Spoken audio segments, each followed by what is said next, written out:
You stand on the deck of the spell-jamming ship Moonraider, even as explosions obliterate 2 of its masts and hurl a dozen of your fellow sailors into wild space. Distant stars and wheeling clouds of multicolored gas spin around you as a pirate galleon slams into the Moonraider's starboard side. A gust of foul wind washes over you as the galleon's air envelope merges with your own. Seconds later, the vessel is boarded by astral reavers, humanoids possessed of strange features, waving cruel weapons and unleashing blasts of magic. Captain Sardax lies on the deck nearby, her body ruined by shrapnel. She says, "Hold the deck," she snarls with her dying breath. "Grant them no quarter." Roll some initiative, everyone, and we are going. You're straight in the thick of it as this is going on. So let's see if how your level 1 dudes are going to do. And they wanted to start you off in the middle of space. Yeah, I did put my -3 into Dex and then realized that my AC would be 7. And I was like, no.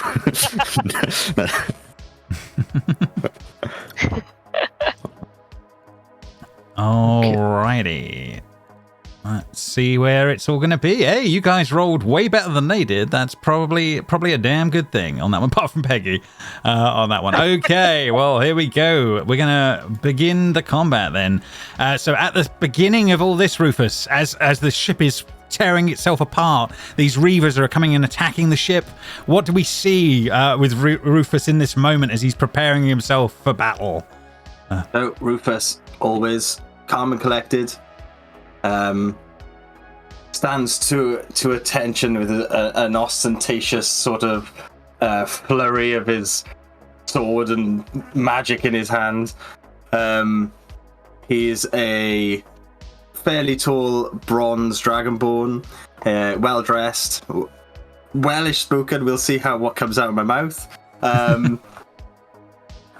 He dresses kind of like a suave, rugged pirate, but on purpose. So, like, he's gone out of his way to, like, find a sash, then drapes it in such a way that it'd be like, oh, yes, this would look like I've just thrown it together, but he's actually painstakingly put these things together for maximum effect.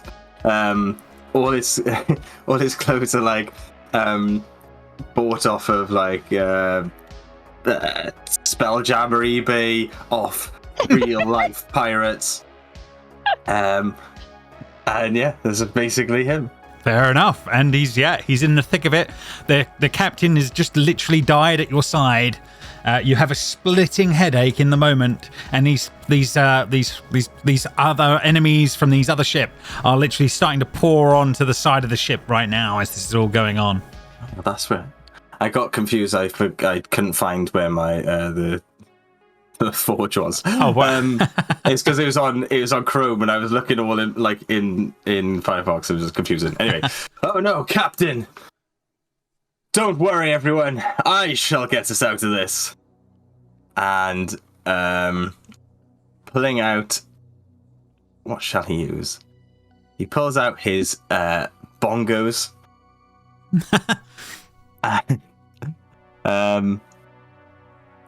Of all the words you could have said in that moment, that's not the one I thought you were going to go with. Well, I thought I'd go with something sillier. He sees these rapscallions across the way, and he'd be like, I can't think of a joke. Shit! Oh no! I pulled up some space jokes. Insert joke here. This is why Jamie plays no bards. Wait.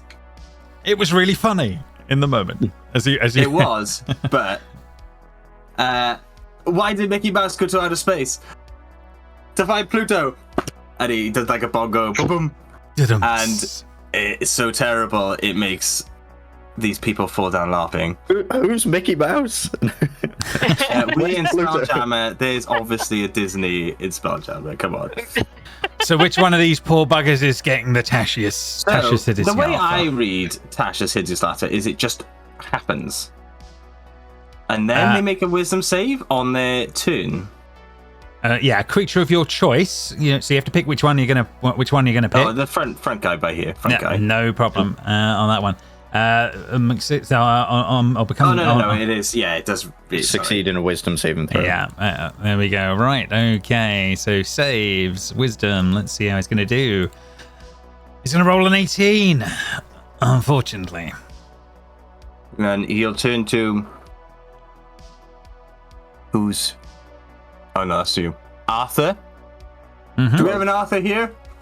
Do we have an Arthur? He'll turn to Arthur and be like, well, I was rubbish. Your turn. And he'll give you inspiration. Fair enough. Thanks. So the things you know right in this moment, guys, I'll give you this as a little hint as well. You know your crew members of the Moon Raider, but you have no recollections of the events prior to this attack. You just feel like you've got a splitting headache right now. You feel like you're new members of the crew, and this is your first journey in wild space.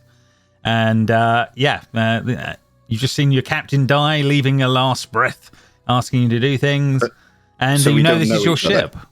You do. You think you're new crew from this trip, if that makes sense. Okay.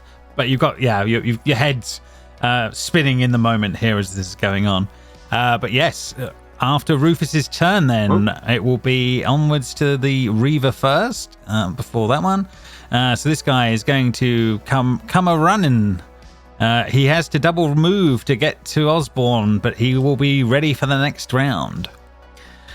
Arthur, then, it is now your turn. Yes. For Arthur, you would see quite an older gentleman. He always has a little pipe in. It's never a normal coloured smoke, though. It's always some variety of colours. His most discernible feature is his metal arm, with a very, very nice crystal embedded in the palm of that metal arm. And he's pretty much a typical wizard, always reading, kind of thinks he's smarter than everyone else, is definitely not, but he's, from what, if we do know each other, you guys would know he's basically studied space, the universe, and some of the multiverse for all of his life, and he's now getting to go into space. He's getting to actually go and visit it. Yeah, nice. Okay. Yes, and it is your turn. Oh God!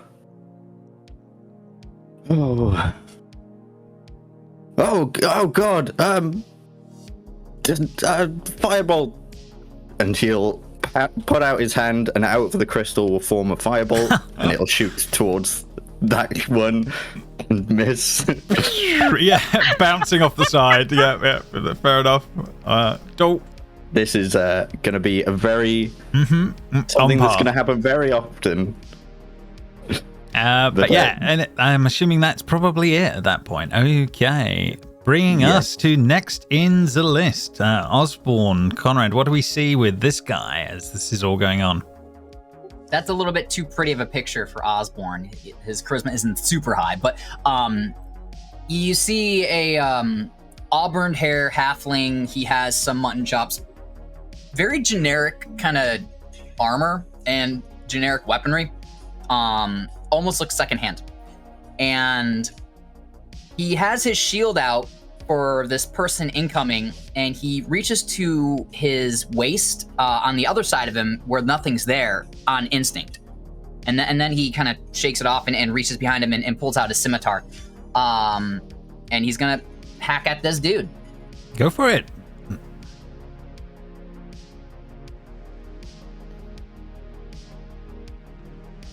Oof, an 8 is gonna miss, unfortunately. Nice. It was kind of an awkward swing because he had gone to cross draw a weapon that wasn't there, and then he's going to just step in front of this raider, in between him and his party. No problem. And he'll look around just to kind of check to everyone. He'll see that the captain is expired and kind of just frown a little bit and then turn back, ready to take on anyone else. Okay, onwards to the next one. Escapist Reaver. This one will make his way over, and it's had to double move, but it does get to Arthur on that turn. He is done. Next one. This one will make its way over to Osborne. Has not had to double move to do that. It's going to make a swing, and rolls worse than everybody else. Rolling with a 5, so he is done. This one, he will come running over. Will double move to get here, this time next to Arthur, but has had to double move. Bringing us to the bottom of the round here, and what do we see with Peggy? With Peggy, you see a fairly young-looking Genasi who's dressed in incredibly, fancy clothing. Whether it fits her particularly well is a bit... it's not a well-fitting outfit, but her hair is kind of a bit like, I know it's more earthly clouds there, but I was thinking more of like a space nebula-ish kind of thing, but I didn't have time to edit that. Fair enough. But yes, she'll be clutching this staff that probably looks like it hasn't seen battle. It's just a bit more pretty than anything. But she'll go, oh god, this isn't what I was hoping for, and she's gonna run at this guy and just in a very what seemingly seems like a very unskilled manner is just gonna try and clonk him over the head with said staff. Okay. So we'll see what happens there. And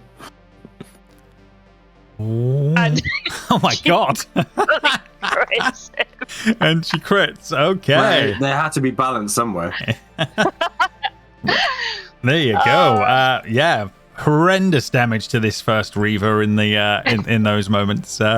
He's still standing, but he's taking notice of that.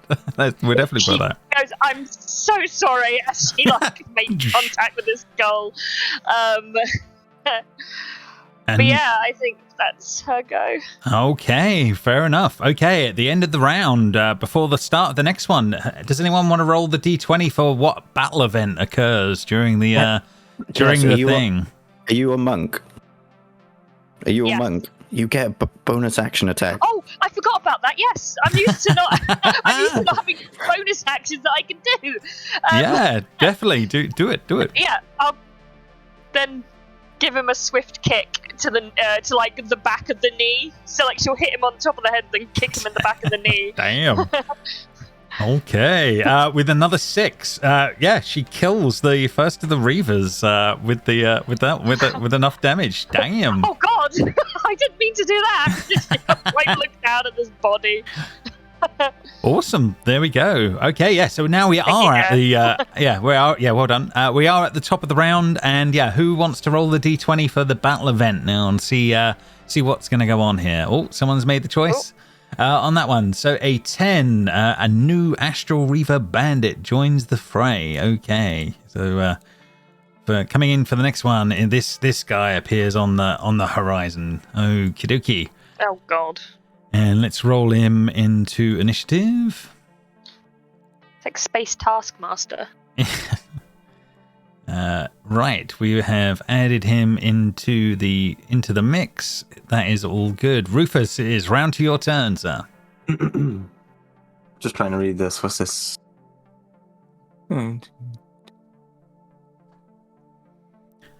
New characters, new stuff. Who's this? Didn't even know I had that. So Rufus will run over and be like, "Hey, you're doing great," and stab this thing. This guy? Yeah, no problem. Gal? Gal? Yeah, Gal with a... Yeah, got to be evil. She's smoking huge cigarettes, so it's got to be something. Oh my gosh. Smoking is so bad for you. There you go. Attack. 18 for 10. 18 for 10. Damn, sir. Damn, that is pretty damn good. And... the end. Yep, all set. No, why not? I just like, hey Osborne, you're doing great, but you know, just do better. Come on. And the inspiration will kick in. Fair enough. Do better. I don't know why. I gotta click it because it makes it go down. So fair enough. No problem. Rufus is done. Bigoted Reaver will be next to Osborne. Let's see how he's going to do. A 16 to hit Osborne on this one with for 7. 16 just misses. Whoa, okay, fair enough. So he will miss on that Catching one. on my shield, looking at Rufus incredulously. As that goes on, bringing us to Arthur's turn here. But the rage makes you want to do better, see? Okay. Is this person in front of me wearing metal armor? Just out of curiosity. She is not. No, there is leather armor involved at the moment. Okay. There is a metal sword. If that makes any difference. No, I think it's just armor that it works. Anyway, I will do this. Oh God. Use your D6. That's what I'm going to do. Huh? What, 14? 14? 1 second. 14's enough. Hey, there you go. Done. So for 8 damage. Hey, killing the second Reaver. There we go. That is now done. I just placed my hand on her head and just fried her. As in the moment, and then she falls down as a goner. And he flicks his hand like, oh, gross. Walks away a little bit. Bringing us to Osborne's turn. He's got his shield up over his head as one of the Reavers are like wailing on it, and he hears Rufus, and he just goes, "Thank you, I guess," and then slaps the weapon away and goes to try to interpose his own. Nice. 18 for 9. That is pretty damn good, sir. That'll do the trick. And again, Osborne will move himself over here to keep himself between, the others and this raiding party. No problem. Okay, next one. That one is already a goner. This one is on you, Osborne, so it's going to try and hit you with the scimitar. Oh, unfortunately, he crits for 12 slashing damage. Unfortunately, oof. Osborne goes down. Oh man!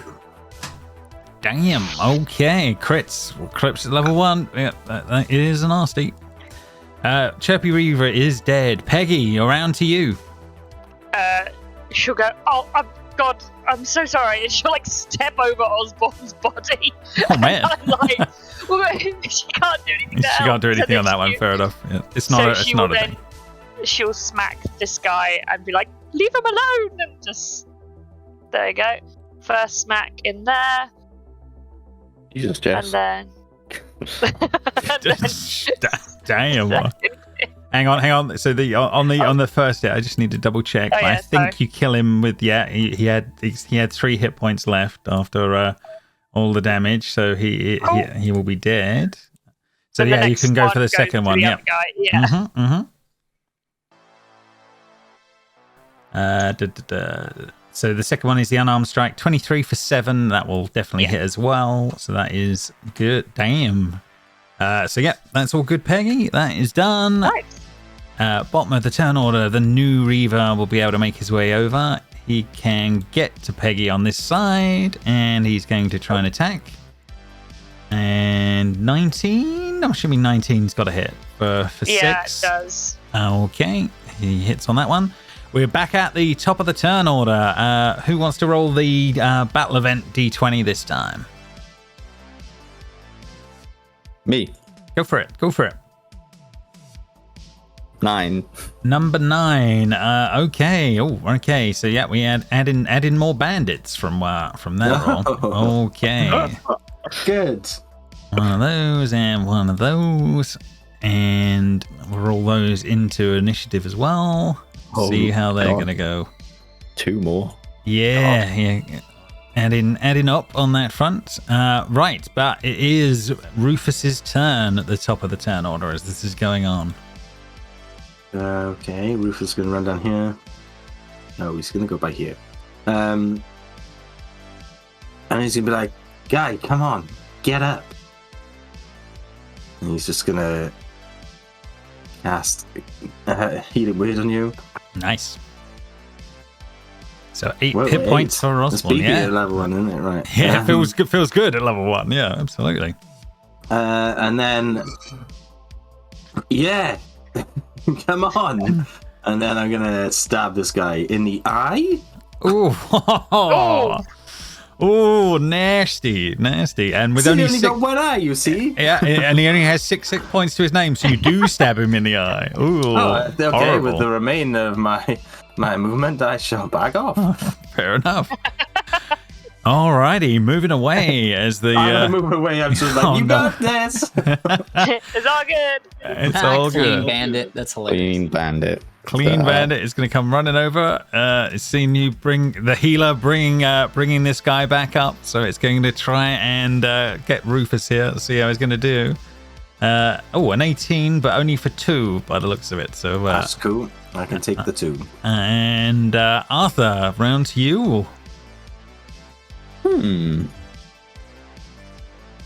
What did that roll? Why did I roll something? Okay. What's going on? I don't know. It just rolled Oh. a bunch of stuff, didn't it? Anyway. Anyway, yeah. So yeah, what's Arthur up to? Does this guy looks like he has metal armor on? Does he? Yes, Any chance? he does. He definitely looks like he's got metal armor on. Yes, it definitely looks like something's going on. Okay, so this is an advantage. Hey. Oh, okay. Not great damage though. Well, fair enough. Yeah, he will take that. So he will take Man, all the I- hits. I can move out because he can't take a reaction. Yeah, fair enough. I see what you're going. And then is this guy down here close to an edge of some sort? He is very close to the edge of the ship right now. Yeah, he's just literally climbing up over the edge there from his other ship. Yeah. Can I try and shove him off the ship by Uh, 5 feet? I think you can. It's a 13 strength. So it's, Okay, strength save. Let's see what he's going to do. Strength. He rolls a 5. pushed back 5 feet, so I don't know. And then he's gone into wild space, away from everything. Nice. Yep. That is done. Bringing us to Osborne. Osborne looks behind him and sees this guy electrocuted. He's gonna roll over and kind of come up with his scimitar and like a swipe up, like his back. Go for it. We It's either really good or it's really bad. I can't tell yet. 14, not bad at all. Halfling? No, still damn good. I reroll Pretty good. ones, baby. Excellent. There you go. So with 9 hit points, that does finish that guy off. Osborne, you catch him when he's unawares after being electrocuted. And as this guy falls, he looks over at Rufus and gives him like a nod of appreciation, and then he's going to run to the other side of this guy so that him and Peggy are flanking him. Mm-hmm. No problem. Basically giving him another target.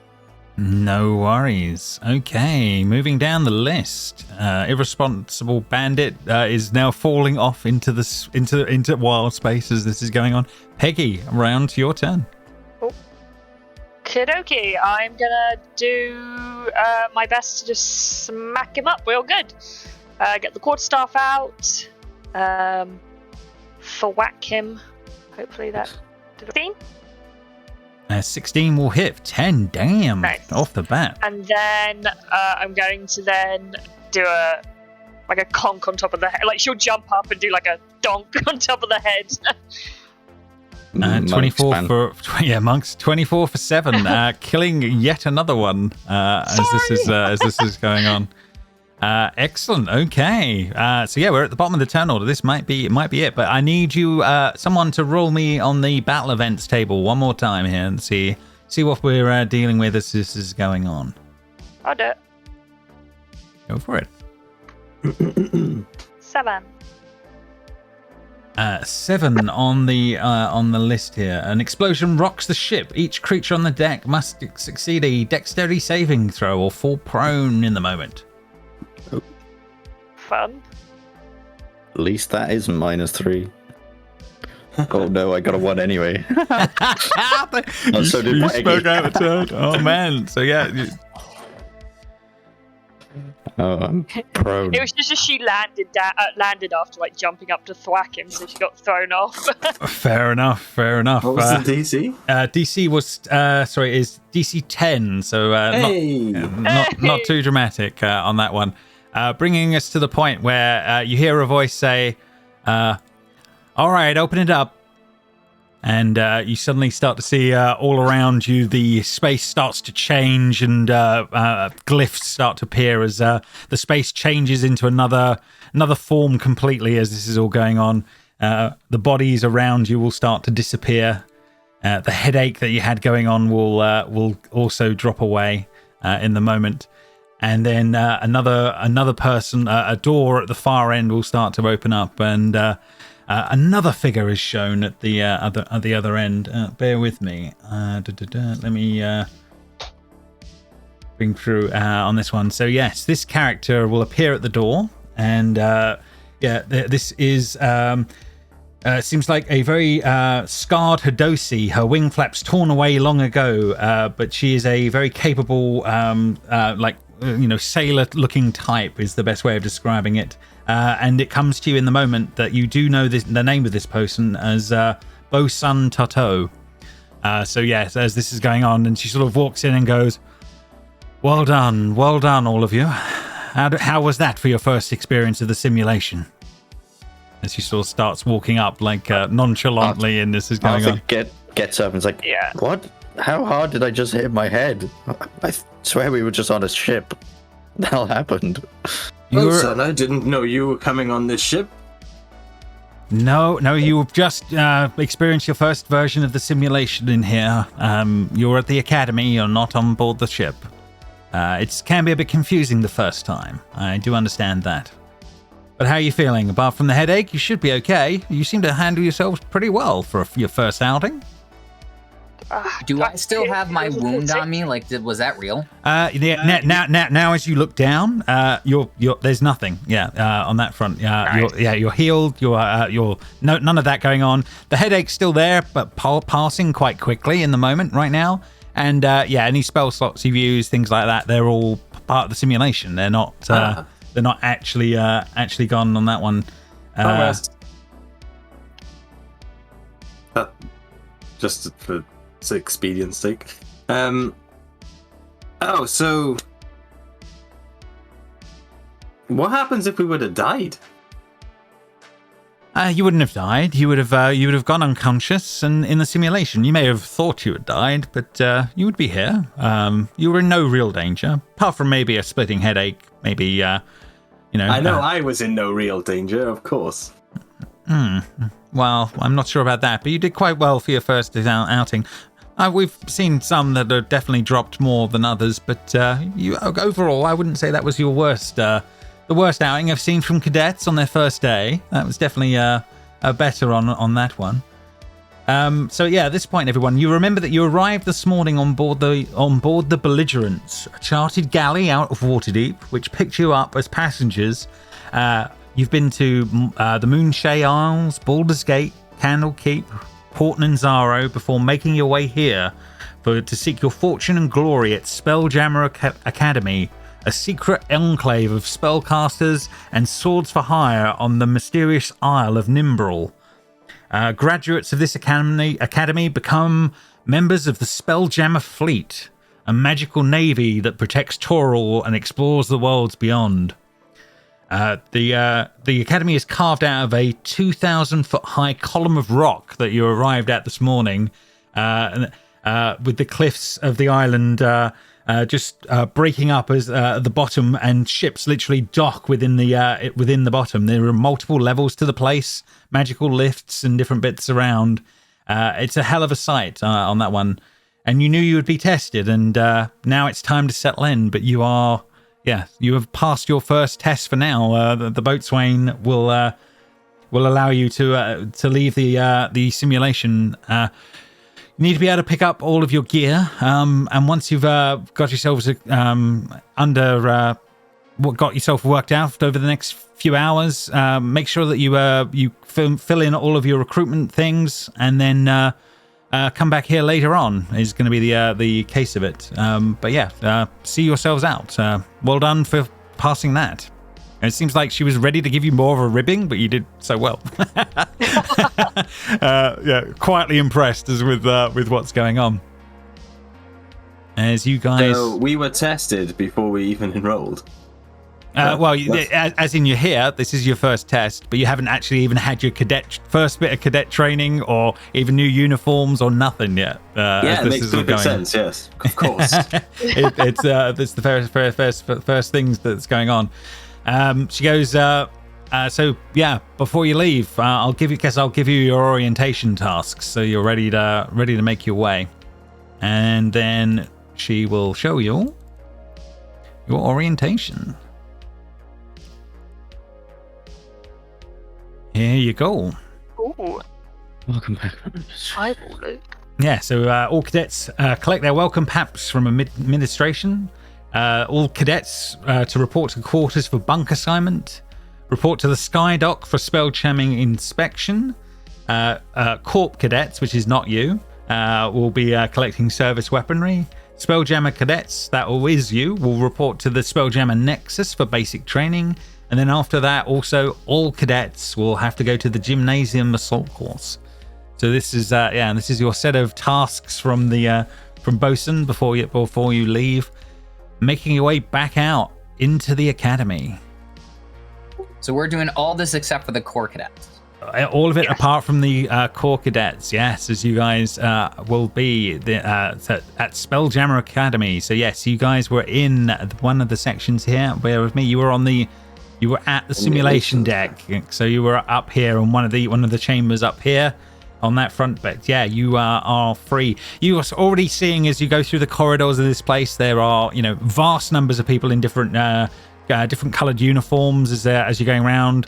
Reds, greens, blues, purples. But it looks like kind of like a strange, odd military operation as this is all sort of going on.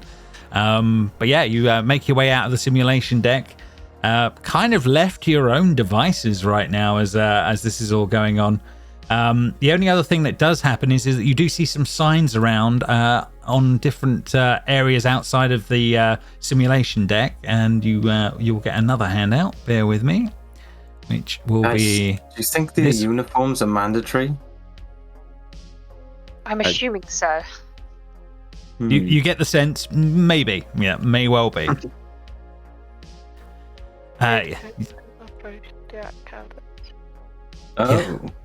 Disintegration. Failure to stop when challenged. Yes, it seems like that's quite severe. But anyway, yes, you are free to move about as you wish and go where you want. But you know what your orientation exercises are. Let's go get this welcome pack. I mean, it could have food. I'm pretty hungry. How about you? Yes. Yes, I agree. Let's go. I'm still kind of concerned that was a test before we even got the welcome pack. They threw you in that place before you went anywhere. Absolutely. Yeah, but we won, right? Well, I mean, I suppose it's a way to wash out the people who can't really hang, huh?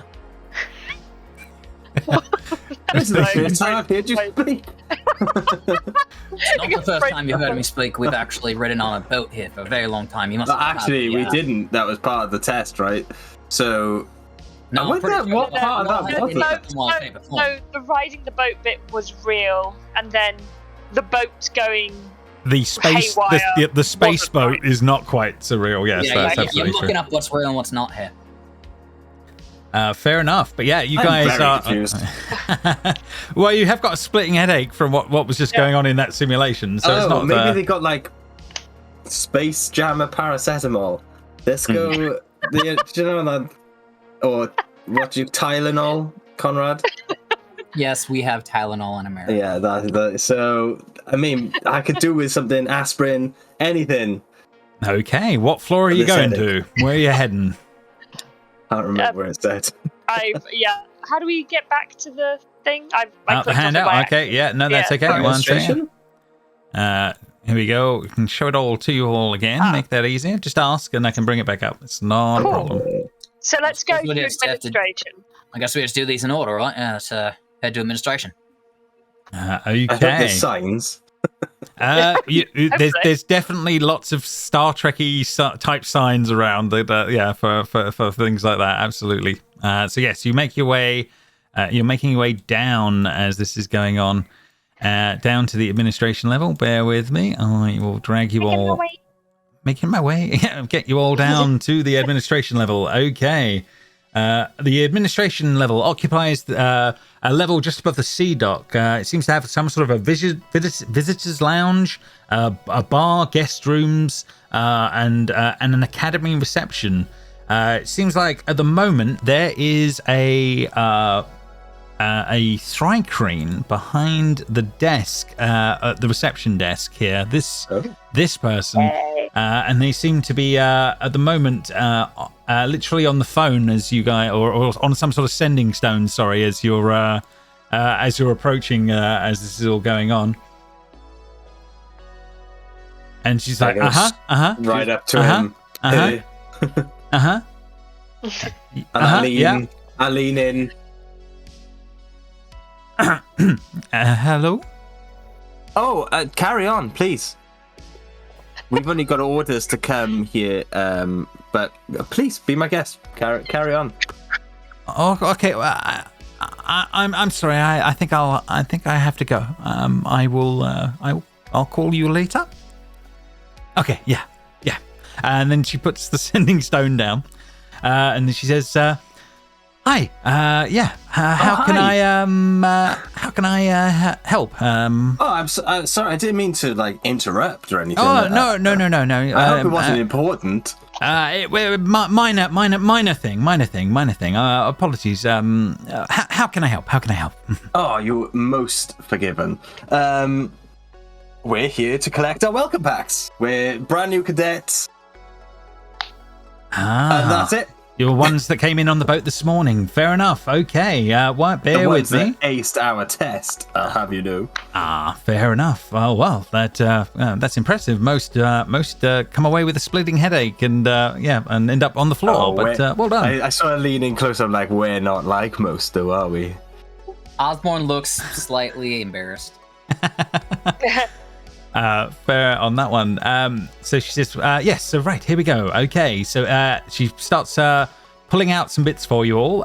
There is a red level cadet uniform that is passed over. You get one and one spare each as she passes those over. A small little toiletry bag on that one. A 50 gold piece requisitions voucher that you can spend in the academy stores. And a what looks to be like a hideous blue security helmet that apparently she says will allow you to visit the sky dock during orientation. It'll allow you to pass through the doors. You don't want to get vaporized, so wear your helmet when you go up to the sky dock on that one. And obviously we still have a chit for all of your items that we've already taken off of you. We'll be able to give those back to you after orientation in a few weeks. And it's at that point you realise you have nothing on you apart from what they're apart from your clothes and the items she's just passed, if that makes sense in the moment. Also, the weaponry in the simulation deck wasn't actually there. Nah, yeah, that's not actually there. Yeah, that's just purely, purely on the simulation, if that makes sense. Mm-hmm. Well, thank you very much. You're welcome. I am most welcome, she's already she takes a moment and then she's already grabbing for 3 or 4 more sending stones as she's with all the different hands to start making that working on, and she's like, Academy's account payable, Sokar speaking. Excuse us. Please hold, and she's already starting to move on. Can you tell us how to get to the bunk assignments, please? She says, yes, sorry. You need to go up to cadets' quarters. Third magical lift on the left. That'll get you on the way. And yeah, she sort of starts pointing you in the right direction, but she's already taking like 4 calls at the same time as this is all going on. Osborne just gives Thank a you. thumbs up and I guess looks to the others and kind of irks his thumb in the direction I guess that they're supposed to go. No problem. Do finger guns, and I do finger guns to Osborne. Let's go. Okay, so yes, you guys make your way across to the cadets' quarters on this side of things. Hey, but we can buy stuff, right? Why don't we go buy some stuff? You can. You certainly can if you want. She's told you where the cadets' quarters are, but you are under no obligation to do it in any order that you're aware of right now. Well, I mean, everybody's already wearing all their outfits, so I think we need to get changed, right? Do we? I would rather not. I mean, this is if we have vintage pirate garb. Vintage pirate. I mean, I've got a red sash on. I mean, does it really matter if I put other red stuff on? Osborne kind of like looks to Peggy. To get And Rufus looks at Peggy, and then to Arthur. Arthur's looking at the Right? clothes disgustedly, like, I don't want to wear these. Maybe we like just represent our grade in some way. Well, see what's what. But where are you heading?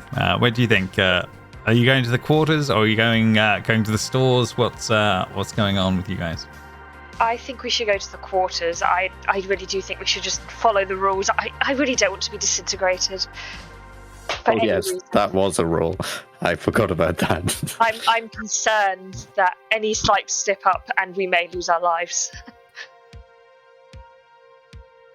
Fair enough. Unless anyone disagrees with Peggy in this moment, it sounds No, like you're we're heading- completely correct. I don't want to be disintegrated either.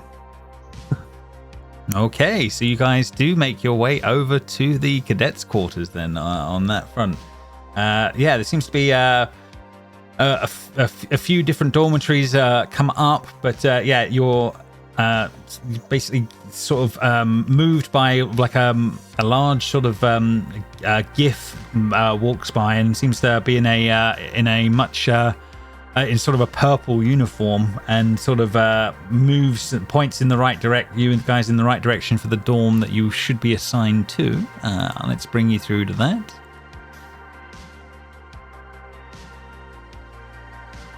And basically, yeah, the GIF at the door just says quickly as he's pushing and passing off, just find a bunk in amongst this lot and yeah, make yourself get changed so you're in your uniforms.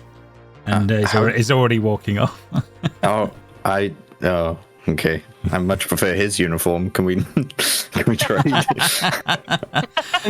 Fair enough. Yeah, as you guys are all sort of pushing through in this moment and starting to work out and pick out bits and bobs on that one. So yeah, Rufus, you've already found your bunk in that moment.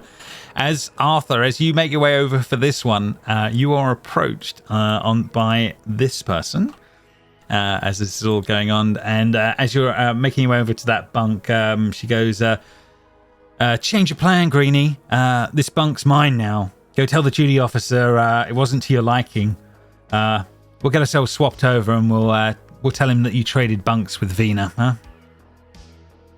And she's already starting to push you out the way and try and take the bunk in the moment as this is going on. One, I have no idea who you are, so your name is irrelevant to me. And two, I didn't know. I quite like this one. Sorry. I came here and, you were over there and it's just fair, so bye-bye. Oh, okay. Do you think you're intimidating in this moment? No, I'm just rude.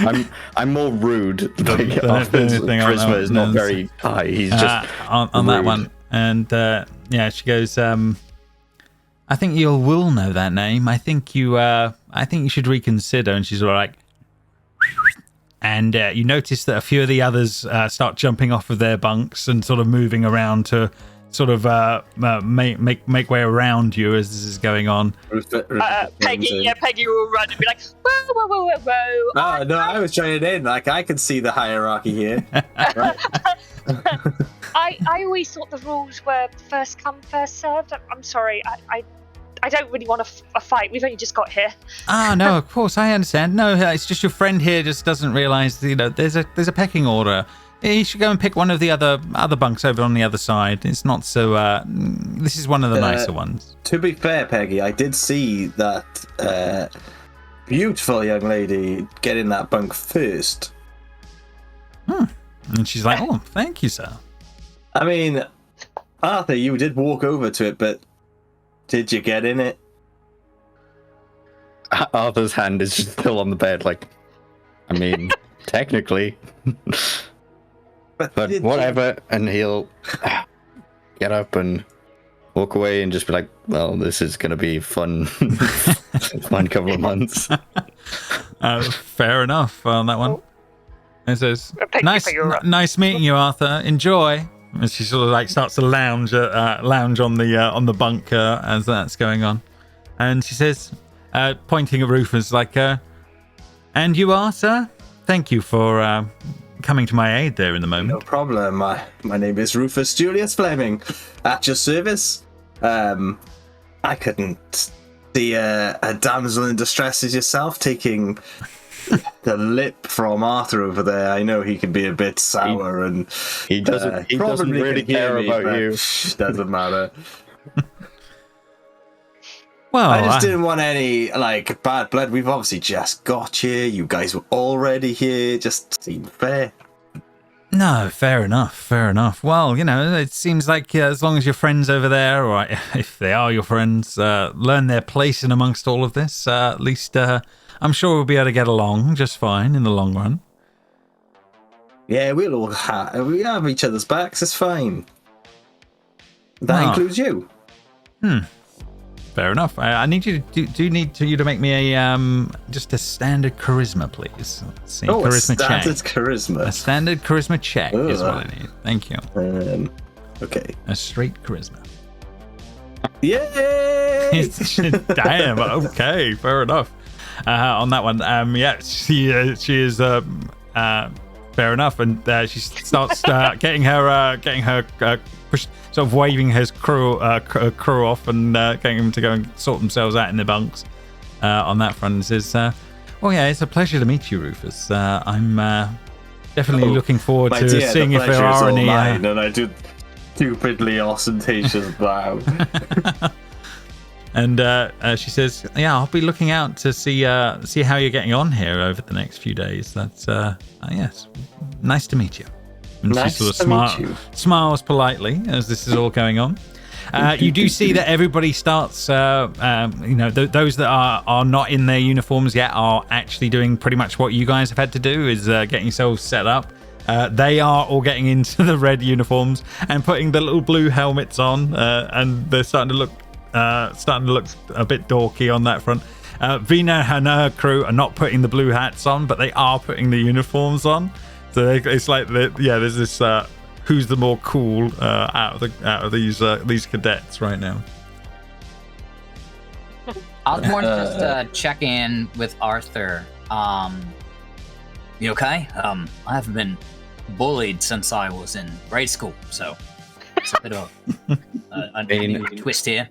It's just pretentious people. I deal with them all the time. I mean, it is what it is, and we've got Suck Up over there to mull things over. I mean, if you really want to call it mulling things over, it looks like he's more kissing ass. Well, that's why I said Suck Up.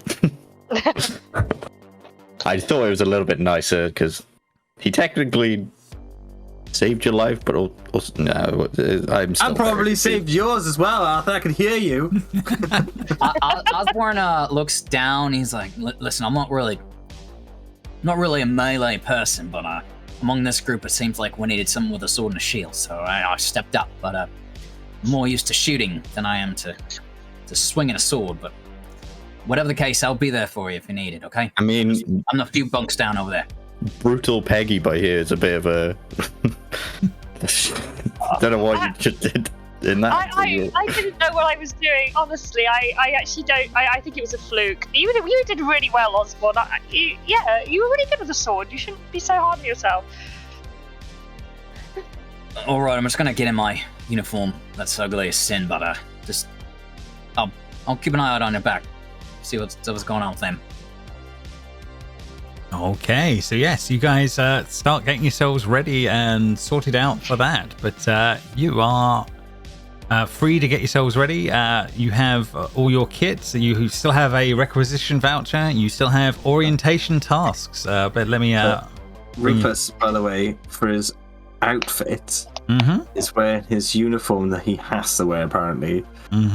But then his overcoat on top, because it's super cool, and his sash as well. Oh, see right. if he can get away with that. how long he can get away with it? Yeah, I see. Also not going to wear his hat because he's super cool too, like the other super cools. Yeah. No one's wearing their fancy blue hats at this point now on that one. But okay, fair enough. Yeah. So obviously you have your freedom, but you are now at least in uniform. What would be next on your little agenda? Would be the best bet. I would like it noted that Peggy's booted up like properly and officially as the uniform should be worn, and she really tried to put the helmet on, but she was really struggling to get her massive cloud of hair into it. Yeah, fair enough. So she's like, I'm gonna have to ask someone about this because it literally all goes into her face as it goes into the helmet. So she tries for a bit and then just gives up and just carries it with her for like to ask someone later. Oh, Peggy, I got like bandanas here. Do you want me to try and tie your hair back? If you would, that would be great. I mean, can you tie back clouds? I'd like to find this out. It's I guess I've never tried. Yeah, it has substance. It does apparently work on that front. I gotta say, you were rocking that uniform. Oh, thank you very much. Thank you. Yes. Yeah, make a deception check, Rufus. Yeah. And against insight for on that one. Oh, damn. Peggy, you can do an insight on that. Yes. I mean. Oh. Just. Yeah. Okay. Yeah. Hard to read on that one. But yes, you know your options here, and you know you are free to go wherever you wish that your red uniform will allow you at the moment. But yeah, where would you like to head, guys? Next we got up the uniforms on now. is I guess we can go to the ship's store, see what they got there.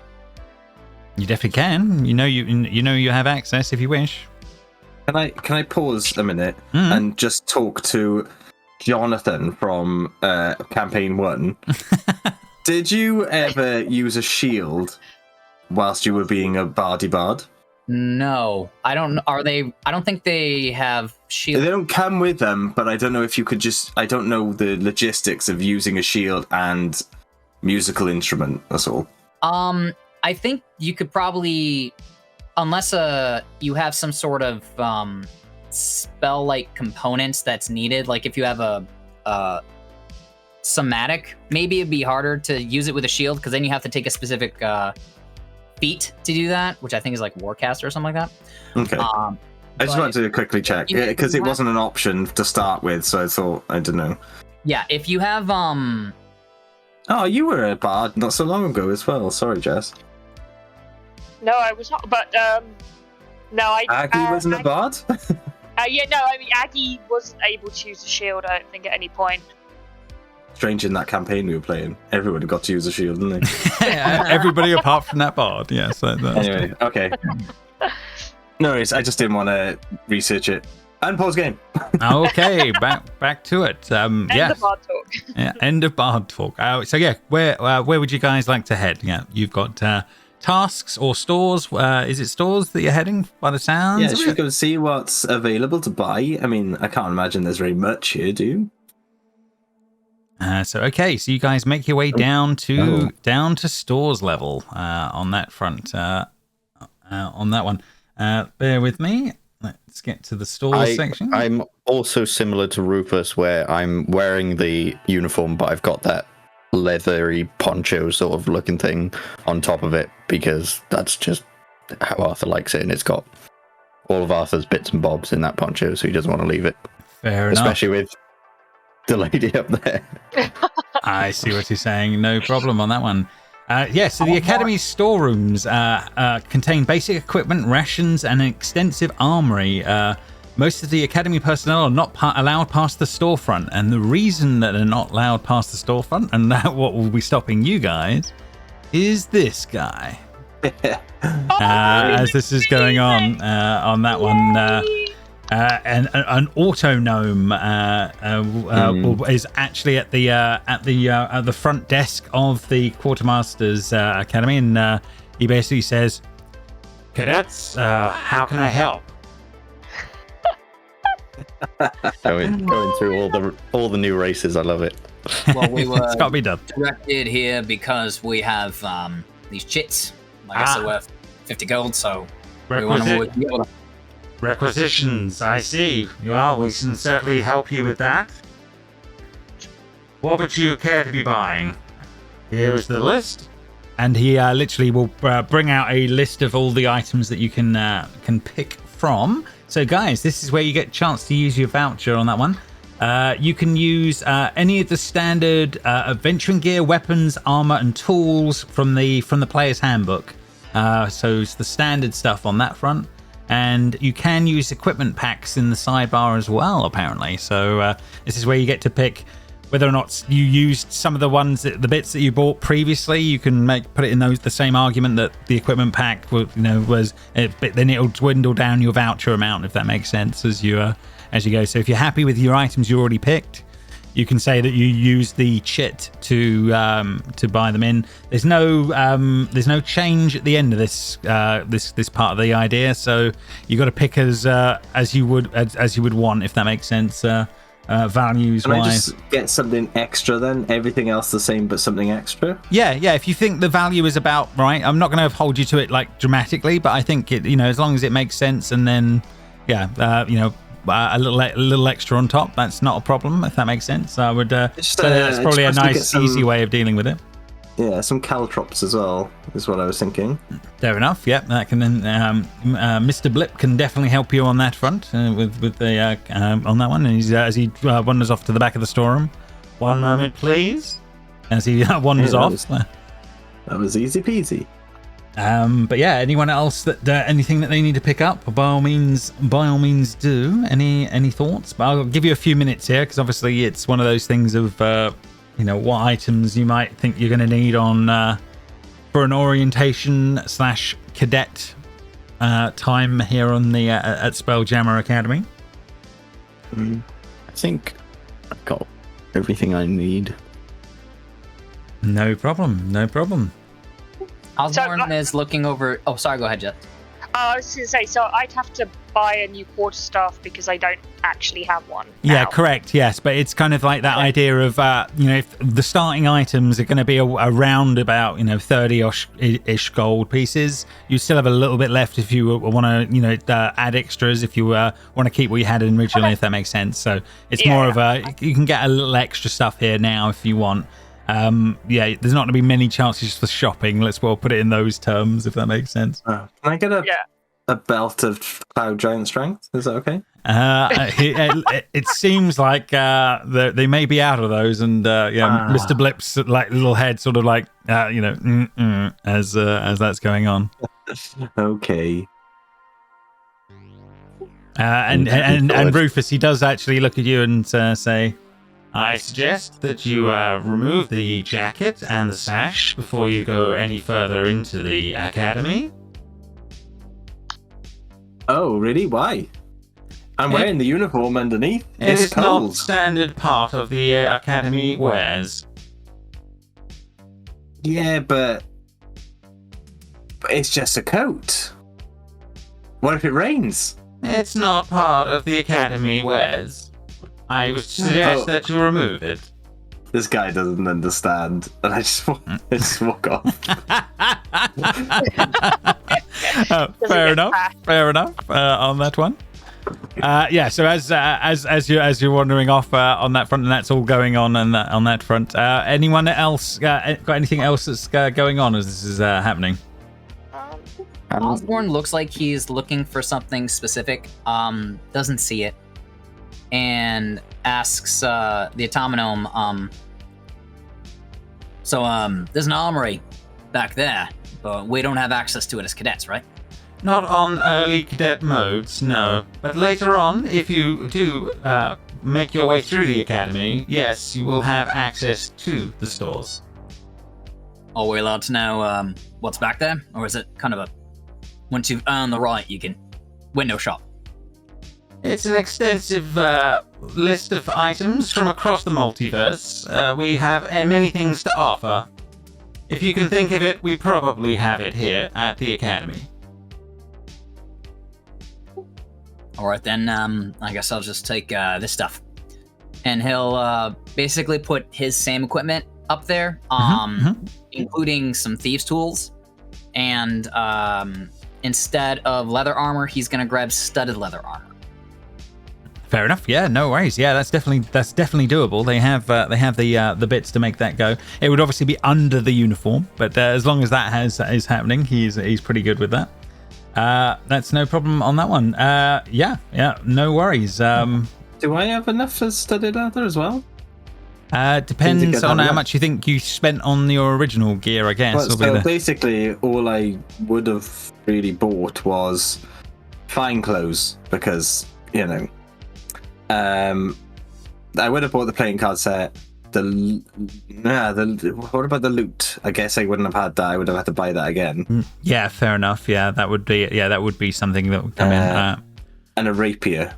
It's only those 5 things, really. And caltrops, which aren't very expensive, I think. No, fair enough. That wouldn't be too dramatic. I think you can probably get away with it on that one, is the honest truth. Hit cannon. Sold. We can definitely deal with that. Osborne also had a little extra gold coming into this place. So that's why he has the scratch to upgrade as well. Oh, I guess, yeah. Well, he would have had a bit. No, everything got taken off us, right? So that gold that we came in. Well, yeah. I mean, you know, it's in the chit and the requisitions, but yeah, you don't have it right now, if that makes sense. You're buying the 50, using the 50 from the chit, but yeah, we'll keep it a little bit loose and goose because obviously some rolled better than others on their incoming gear, if that makes sense. So that's fine. Can Arthur buy a pipe and various herbs and flowers? Unfortunately, not quite as useful on the adventurers list as that's going on. He does suggest that you may have more options by asking on one of the other decks. Maybe the cadets might be able to help at some point. You'll just walk away. Fair enough. Okay. Peggy, is she all set, or is there anything else for Peggy? Oh, yeah, she would have just got the standard stuff because she would have got a quarter staff in that. She's not fussy about anything in particular, so she'll no just problem. thank him and just go about her way. Okay, fair enough. Bringing us back to the orientation tasks then. What's next on your list? We need to go to the Sky Dock for a spell jamming ship inspection. Okay, right. Okay, so you guys are gonna make your way up on that front, up to the old Sky Dock. Let me bring. Do you think we're gonna wear these uniforms like all the time? Like, what about in our downtime? At the moment, yeah. Oh. Downtime. Like, I mean, I've seen Star Trek. They don't seem to change. Well, maybe the upgrades when we get to higher levels are better. I Maybe it's mean, an incentive to do better is to Yeah, get but it's all around. very bold. pristine. Yeah, not a big fan of that. Utilitarian? I don't like to be uniformed. Okay, so yeah, you guys are making your way up to the main Skydock deck at this point. When you get to the edge of the main docks up here, there is a big, large door with a big blue symbol above it, and yeah, you see everybody that's walking through the doors has got the stupid little blue hat on as they're going in. My hat is on now. And I put my hat on to go through the door and then take it straight off. You can definitely try. I will try that. Arthur lets his hair down, puts the helmet on, and will also walk through. Okay. It's not designed for my species. Balance on top of the horse. Yeah, it's incredibly dodgy. But yeah, you put the helmet on to go into the Skydock. That will bring us to the Skydock on that one. And yeah, as you make your way through and make yourself into the sort of the first room, you see a bunch of people in there. Luckily for Rufus, once they're on this side of it, a lot of the helmets seem to be already off as this is going. And two guys, gnomes, start to come running up. These guys, as this is going on, and they're like, "Hi, you must be the new cadets. How you doing? You all right?" And they're sort of like, running over, one diving on top of the boxes and making his way over, just trying to test out new folk as this is going on. Can we take these helmets off now that we're through this door? Yeah, just never go through the door without it. It's one way to die. You don't want to do that. Okay, thanks. No worries. It's fine. It's just the security. Clearly, you got to understand it when you come in through the Skydock up here.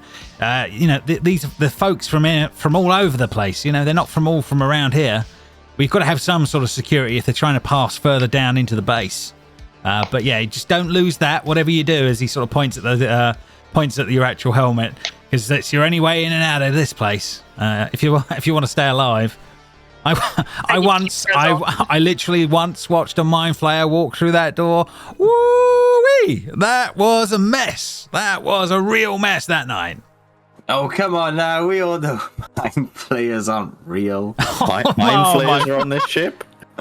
No. None here, man. No, none here. We have got we have got one of their ships impounded, but apart from that, nothing else on that one. No, they were wiped out on that one. You can't let them come to Tour. Jesus, can you imagine? Anyway, I can't. Just like side-eyeing them. He's like, I don't believe you. No. Anyway, my name's my name's Pick, and this is my brother Kip. And so yeah, we're gonna kind of give you a kind of a sort of a heads up. We've got a couple of ships in dock at the moment, and yeah, we'd like to take the new recruits out, show them around a little bit, and sort of give you an idea of a Spelljammer ship. If you're up for it, we'll see. Give you the first sight of a real one, not that simulation crap that you've had to deal with with others. I'm assuming they put you through that already. Yes. If it gives us less of a headache, then I'm sure. Definitely less of a headache. The real shit doesn't give you a headache. It's all good. Anyway, this way, guys, this way. And yeah, they start barreling forward towards the doors. They seem super excited and happy about their jobs as this is all going on. As they move over and open the doors up and start taking you out onto the decks as this is all going on. And yeah, they start wandering around the side. So we've got room here for about 10 ships at a time. There's some different interdimensional spaces out here to help make some of this work. A lot of magic going on in this place. But yeah, anyway, yeah. So this, I believe, for most of you, unless I'm not knowing something about some of you, this is your first Spelljammer ship that you will have met. It's of a Hammerhead class design. One of the best. Cargo about 30 tons. Usually have a crew about 15. Keel to beam 250 feet. Yeah, can literally penetrate through the crystal spheres and out into wild space. He looks like a fish. It does a bit, doesn't it? Yeah. You think the designers, well, You can't all be made by gnomes, can it? As he's laughing to Kip, as they're like, laughing at their own jokes in a sense with the brother as this is all going on. It's like, hey, laughing along, doesn't care. On that front. But yeah, they're basically, we're gonna, let's go around the side. We'll take you on board and show you what's going on and get your understanding. Oh my God, that guy. I meant to go all the way over here. But... That guy's died. That guy has already killed himself. Oh my God, as he falls to his death. It was a misty step. I don't know that spell yet, but on that front. Sense it in your soul. So they start moving around the sides, giving you the tour on that front. So any of you heavily magically inclined would be the best way of putting it. Well, I don't like to brag, but yes, I am. Well, okay. I mean, if you show the aptitude, only spellcasters of certain levels of power can actually navigate and control one of these ships. Deep buried within the center of the ship is the Spelljammer Helm. Basically, it's a crown you'll put on your head and allow you to control the ship. It'll allow you to move it through normal space and onwards and outwards into realm space if need be. I'm more of the entertainer of the crew. Is that? Well, when you're stuck out there for months, your air is draining and you're almost at the edge of death, there's always a need for a laugh, isn't there, eh? Exactly. Walks off again. Fair enough. So they will spend the better part of the next sort of period here just taking you around the outside and showing you the general layout of one of these ships on that one as this is all going on.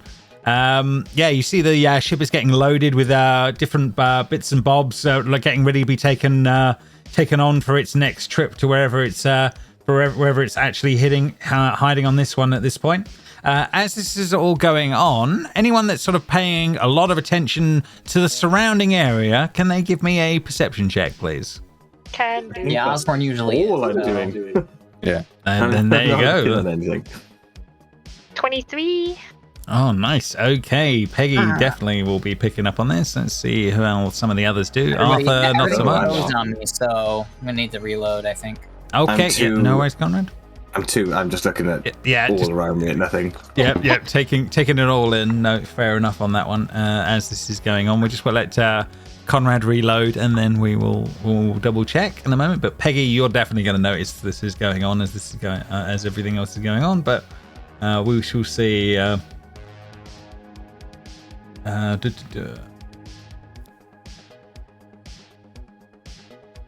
Let's see how he does when he reloads.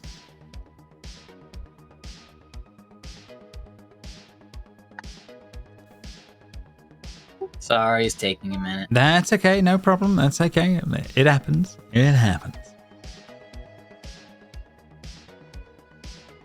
Happens to the best of us.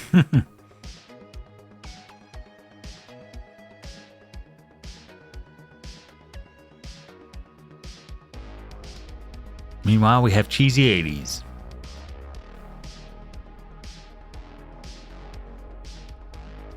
Ooh. Damn. Yes, it worked. Okay, there you go. Okay, so Peggy and Osborne, you guys notice an event occur whilst everyone else is sort of being discussing what's going on with the ship, and the gnomes are doing their thing at this point. What you will see is that a Hobgoblin Academy officer in one of the other coloured uniforms that you saw earlier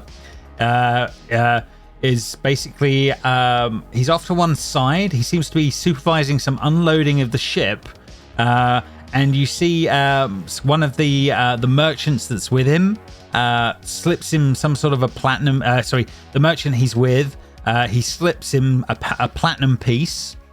And in return, the merchant hands the Hobgoblin a small bottle of some sort of liquid that he then conceals in one pocket. So you see this event sort of going on as you're being wandered around the ship, and it's like, So you're on your way up and out on the outer deck. On the outside is sort of explaining. So yeah, the magical powers that you can use will allow you to move using that helm. Looks kind of like a weird crown, doesn't it? But yeah, it'll allow you to make the ship move as you need. You can even land it in the sea if you need to. Just remember, about 10-15 miles out of Waterdeep, always come in if you're going to land there. By sea, never try and fly over the city. They'll have you knocked out of the sky quicker than you can imagine. But yeah, as this is going on and you guys are spotting this thing, do you guys act on that information, or do you just let that situation pass by? Is the question. Nothing to do with me. Well, yeah, you didn't see it. Yeah, that's very. I'm just. That is very valid. I'm looking at the clouds. Yeah, I clock this, and then I look around to see if anybody else is looking in that direction, and I notice Peggy. I kind of raise an eyebrow at her. Peggy also looks, sees it, looks around a bit more obviously, of trying to see if anyone else spots it, sees you as well, and then also raises an eyebrow and mouths. And mouths, is that legal? In a very obvious mouth movement at you. Osborne just shakes his head once. He knows an illegal transaction when he sees one. Yeah, 100%. You have, with the 25, I mean, he's being suspicious enough, but yeah, there's someone's trying to get contraband or something into the place. Osborne sighs, then turns to, what are these gnomes' names? Pick and something? It's Pick and Kip. The two brothers that have been leading you around. Hey, Pick, Kip. Hey, yeah. Osborne, isn't it? Yeah, if I were you, I'd get someone to go look in that hobgoblin's right breast pocket. I think you'll find some illegal contraband that he just purchased off that gentleman right there. No, hang on. Oh, okay. Well, and he sort of he looks at Pick, and they sort of have a moment, and then Pick sort of makes his way off for a moment. As you guys are sort of being wandered around by Kip for a few minutes, you actually see that Pick comes back with another couple of guys, and they actually make their way up to the hobgoblin, and he seems to be it looks like they're challenging him in the moment, and he sort of slucks his head down, sort of nods solemnly as this is kind of going on, and you see him actually passing over the bottle to Pick in the moment. He is then taken off by the other two men that Pick had brought over, and then Pick sort of makes his way back to you guys and says, "Yeah, thanks for that. Yeah, he was definitely trying to smuggle some rum into the place. Poor bugger. Anyway, but yeah, it sort of seems like. What do you mean, poor bugger? Wasn't he? He's gonna, he'll spend a few days in. He might get demoted for it, but he will spend a couple of days in the cells for that one. They won't let contraband in this place. Too risky. It depends how many times he's done it. Anyway, yeah. Shame he's really liked around here. He's one of the better ones, but oh well. What's the risk of rum? If you don't mind me asking. It's the fact that you don't know what's in it. We don't know where it can be coming from anywhere, is the honest truth. I mean, they can say it's rum. Alcohol here, though? In small amounts, but it's usually kept to a minimum. It would be the definite way of putting it. Oh my god. Yeah, no, we don't block it that far. It's just you don't have extras. That's of what he's been obviously been doing. Right, so Rufus is talking the guy that he bought the contraband and he's just making a mental note of that for later for on. No reason at all. Fair enough. After later, Big Time goes, I'm not allowed my pipe, and now I'm barely allowed any. Oh god, this is already. Yeah. Oh no, you are allowed alcohol once a month. You'll be allowed to have one little tipple. But anyway, yeah, it's different when you get out of the academy. But we just can't risk stuff getting into the into the base. Leave the academy at any time. Not if you want to keep your mind intact. No. Whoa, what? What does that mean? Well, you know, they'll have to mind wipe you and leave you hanging. You can't know about all the spelljamming ships, can you? The public don't know. Yeah, but I mean, like, can you go and leave? Like, can you leave the place, come back? Do you know what I mean? Like, well, once you make it through the academy, yeah, of course you can. Yeah, you'll be on a ship. and how long does that take? It takes a while. He's sort of like looking around. How long is a while? Do you have numbers? It Years? depends. No, months, but it depends on your aptitude usually, Okay. and how much you want to see out of space. So where did this ship come from? I think this one's come in from Earth, to be honest. Another realm, not too hard to get to from here. Oh, that's where that Disney is, right? I have no idea what you're talking about, mate. What kind of Ruled by- Osborne on top of clocking? The whole reason why he was looking at the ship anyways, because he was looking basically at the crew and at the gear. Mhm. What type of weaponry are they employing? All manner of different gear would be definitely true. Probably would see firearms amongst it, especially with some of the gift crew. There's definitely hippo guys running around on that ship somewhere. God, Osborne, you're such a gun nut. But yeah, you definitely spot that they are definitely tricked out. Clearly, even for cargo ships, you need to have your wits about you. But yeah, anyway, the guys will, unless there is anything else, will start leading you back away from the skydock, down and back towards the main campus. Remember your helmets on the way out. Okay. I'm still wearing mine. Haha. Okay, as you guys make your way back into the academy. Oh. Yeah, 1 second. It's easier. Yeah, I don't need you to just make your way on that one. Right, okay, as this is all going on, let's re-show you your orientation tasks. We've got to go to the Nexus next.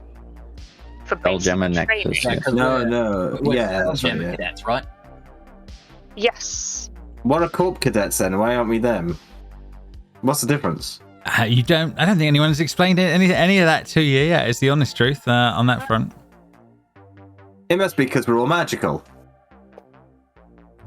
I mean, I can do this, and then I use Druidcraft to show what the weather's going to be like that day, James. Like, because it can do that. So what's the weather going to be? Oh, okay, yeah, fair enough. Yeah, it looks like it's fairly mild, breezy, but no storms on the horizon. Better keep this coat on then. So you see a tiny sun appear in my hands with like tiny wisps of clouds floating by it, and then I kind of shake my hand and it goes away. And so I say, I mean, that's about the extent of any magic I can do. So I don't know if that's really a distinction. I think it might be Yeah. promotion based. I think it might be the next level up, perhaps.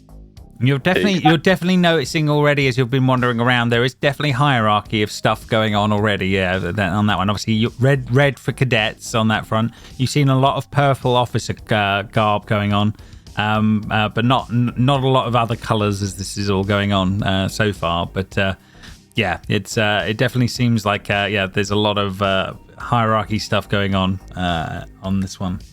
I think you've seen one gold, which would have been the bosun at the beginning. Which was obviously clearly something a bit different amongst all of that. So yes, where are you guys heading next? In theory, then off to the Nexus. Yeah. Okay, Yes. no problem. So you guys will make your way up towards the Nexus. Good soldiers follow orders. When they don't know what's going on in the Spelljammer Academy. Fair. Yes. Right. You don't want to get disintegrated, yes. Yeah, That's kind of a good- I'm about that. To be No, honest, disintegration was for people who would not stop when told to. I Was just it? read it again. Oh yeah. And Yeah, but- and also the gnomes sort of suggested that if you had made it into the skydock without wearing the helmet, you would have been disintegrated in some way. But yes, Failure to stop when challenged will result in disintegration. Yeah, Osborne looked uncomfortable in his gear in the simulation, and he looks uncomfortable in this gear. He's constantly reaching up and tugging on the neck of it. He's wearing it like he's supposed to, but it just doesn't. He obviously doesn't look comfortable in it. no, fair enough. I think there's a fair bit of that going on. That is definitely true. As you guys make your way to the Spelljammer Nexus, some sort of a training area. There's bunches of different cadets that seem to be moving in and out of the space. Seems to be some sort of like laboratory, maybe like a library. But kind of a real mixed space as you guys are sort of making your way into this. 1 second, let's bring you over to the Spelljammer Nexus as this is going on. So you guys make your way into the space. What you can see off to the sides of this space, there are a bunch of little offshoot rooms with those those little helmets that you saw, the Spelljammer helm that was actually in the ship. There seems to be a few of those sort of in little pocket rooms around the outside, like for simulation purposes. And in front of each one of them is a tiny little model ship in front of each of these little helms, if that makes sense, in these seats. And this guy is sort of looks around and sort of catches your eye as this is all going on. He seems quite extravagant as this is all going, and he sort of makes making his way down. He says, new cadets. Welcome to the Nexus. I'm assuming you're reporting for training? This place is amazing. Yeah, we are. Well, Peggy's thank barely you. noticed him. She's like, oh. Thank you. I do try to keep the place as well as I can. There's obviously significant magic in making the Spelljammer helms work, etc. We will be able to test your aptitude for some of this if you are all willing to take part in some of that. My name is Sartine. Welcome. Rufus Julius Fleming at your service. Fair enough. And the overcoat, very fetching. I'm surprised you've managed to keep it this long, but well done.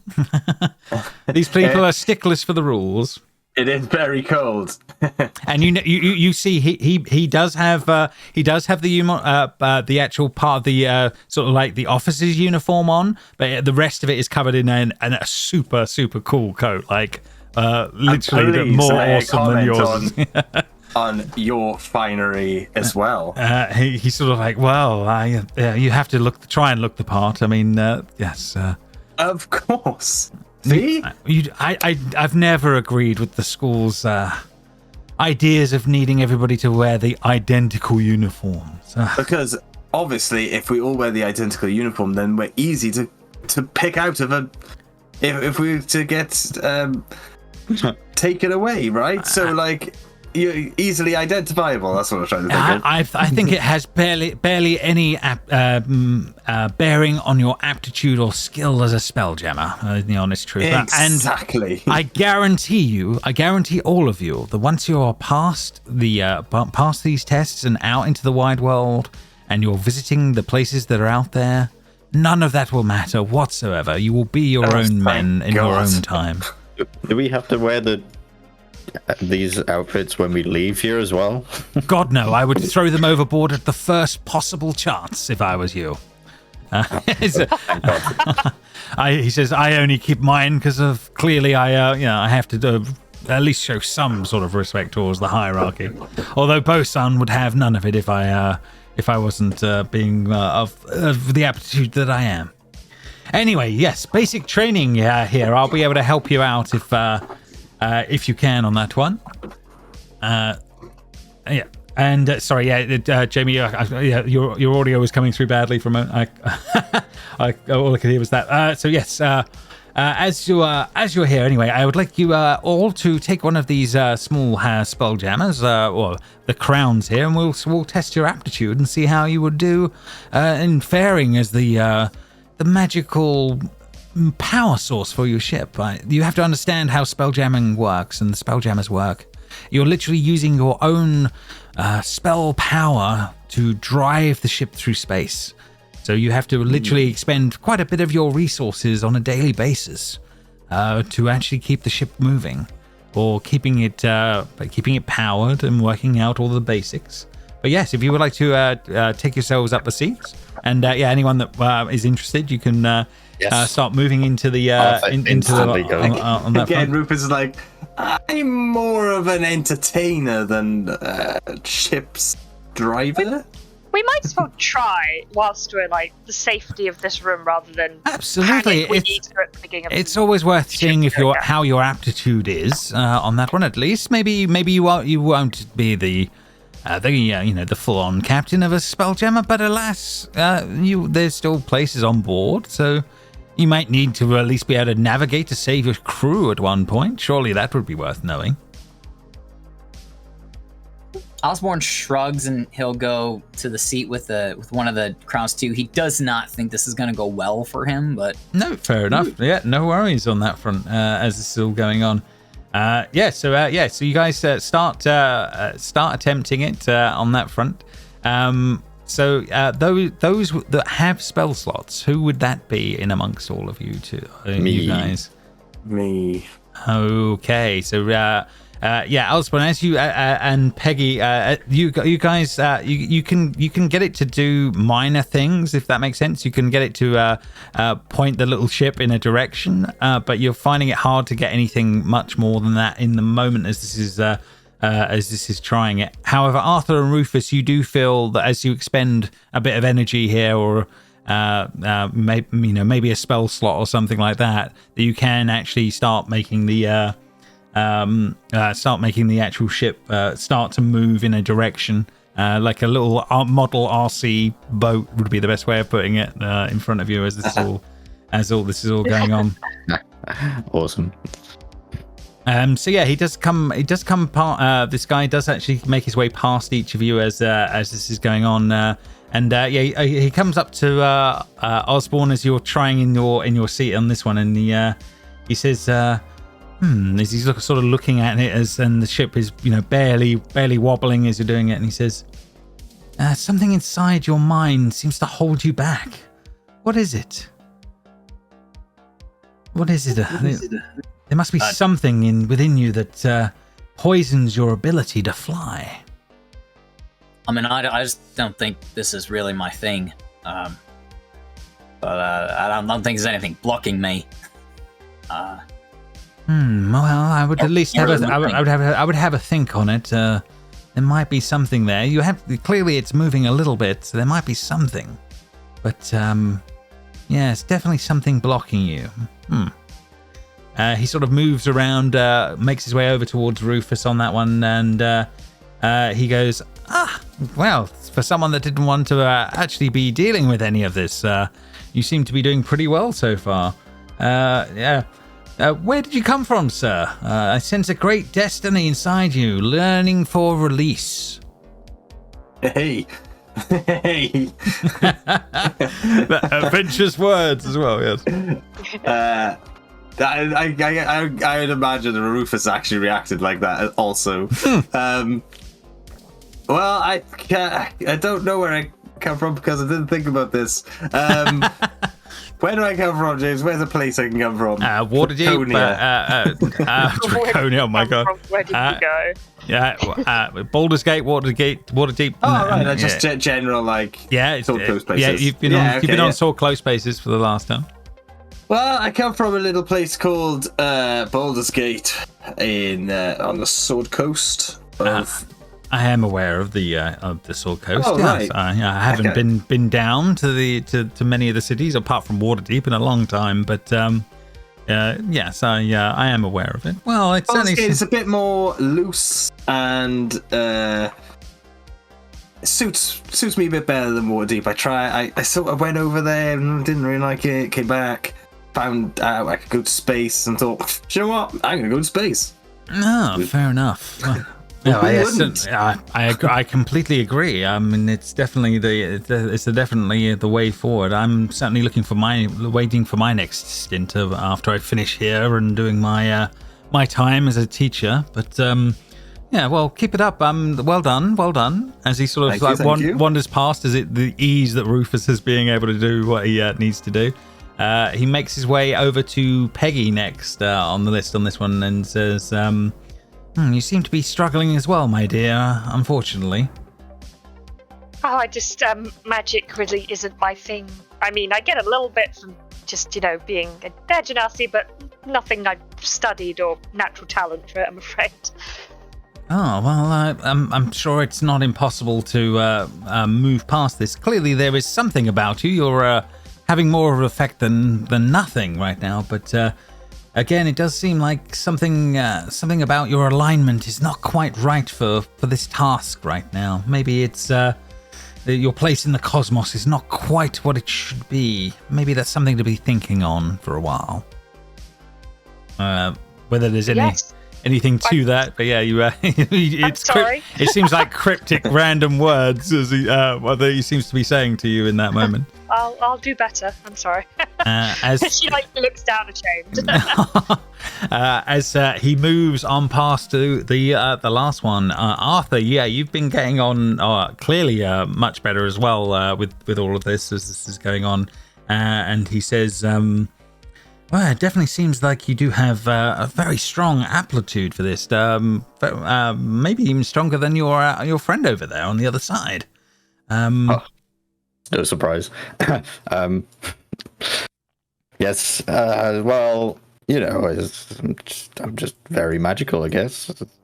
I'm not very good with compliments, but thanks. Well, you'll have to get used to that. I mean, if you do become the commander of a ship.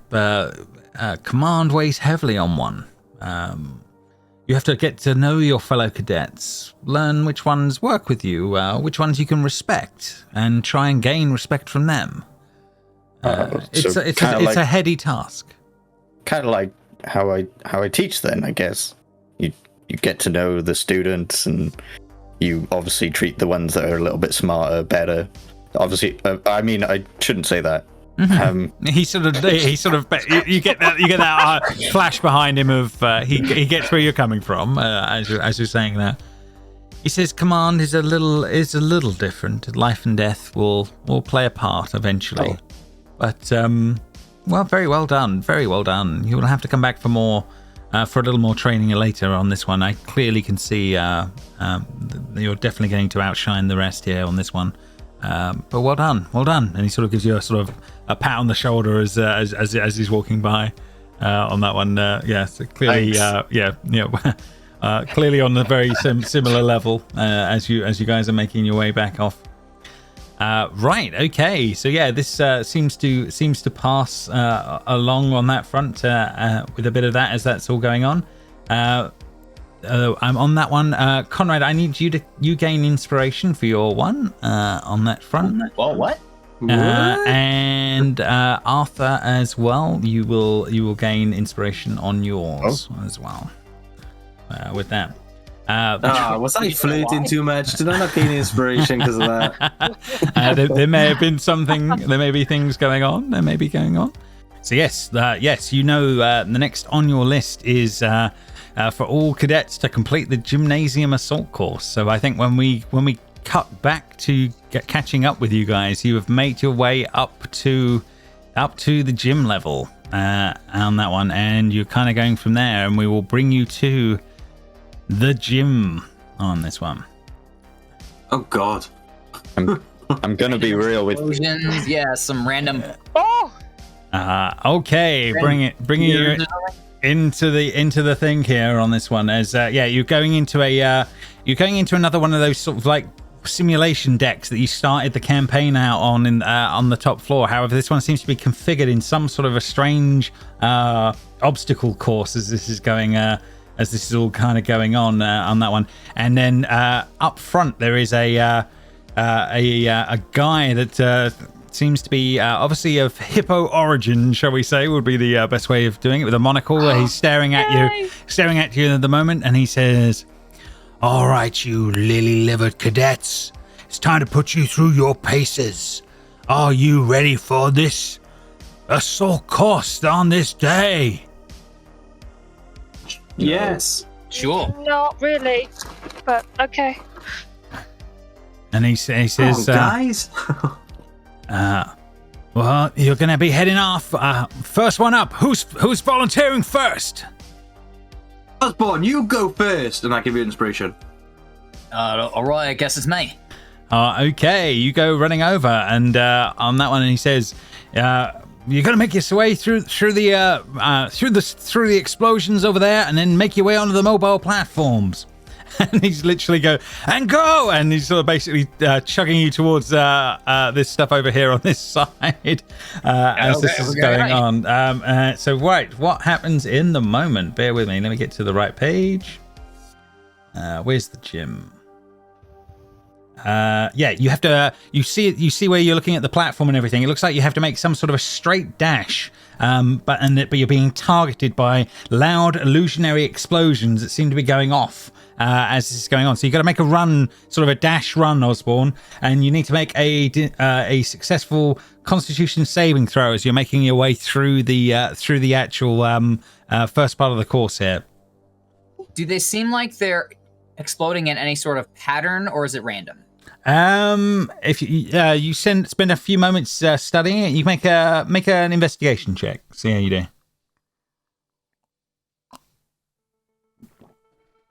19. You study it for a few moments as this is going on.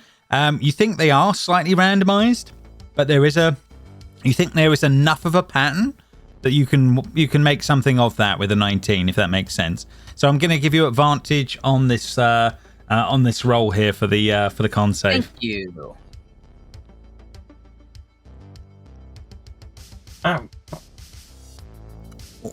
He re-rolls the one. My bardic inspiration, please. You can definitely use your bardic inspiration, no problem. Turning it to a past the DC. So Osborne, you make your way through the first obstacle onto the moving platforms, and he goes, "Next up, go go go!" So which one of you is next on the list? As this is all. I slap Arthur on the ass and I go, "Go Arthur, get on there!" As he gets pushed forward. I mean, I was gonna go last because I'm bound. Too bad, I done it. You've been asked to go forth. I yell down to Arthur, I say, "There's a bit of a pattern if you watch it for a few minutes." Sure. And it's just to knock I'll do. Oh, there we go. What? Oh, okay, yeah. You definitely spot the pattern. You definitely twig on it as well. As you're going for it, go for it, and you make the save as you're making your way through the thing with advantage. No My way. God. Oh my god!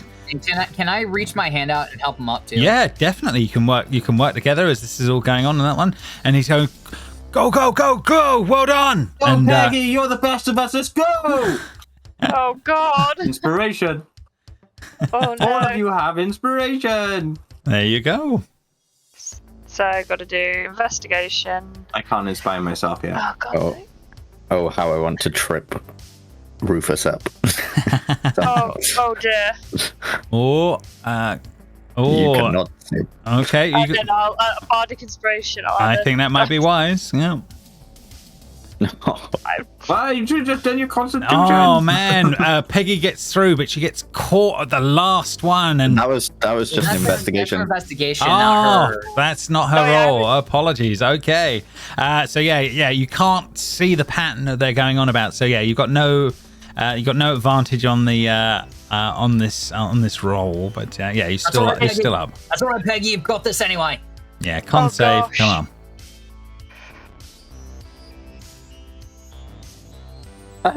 Oh God! Oh, No way. wow. You can't spot the pattern, but even with the last blast, you still get, instead of blasted off, you get blasted up to the edge of the moving platform above as this is going on. And then he goes, "You last up, get up there, go, go, go." Well done, guys. So I have to do the investigation. Investigation, and If you think you heard them, I suppose that might be. Make a perception check whether you spotted that they were they were saying that. 'Cause 3 checks. It doesn't sound like they said it to Ruthless. Natural 20. No. You definitely heard that they were talking about there being some sort of pattern, Rufus. So you can make the roll if you want. Okay.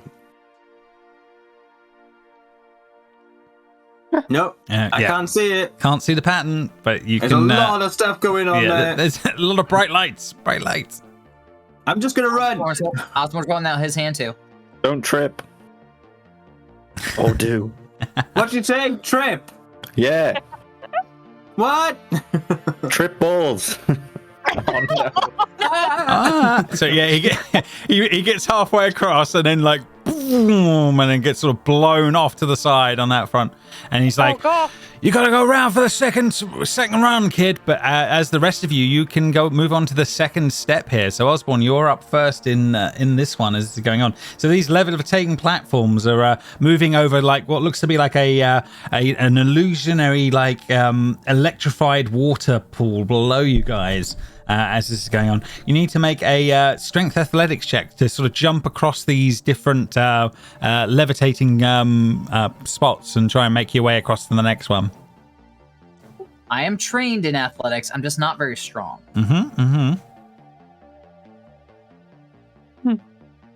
This is such good montage music.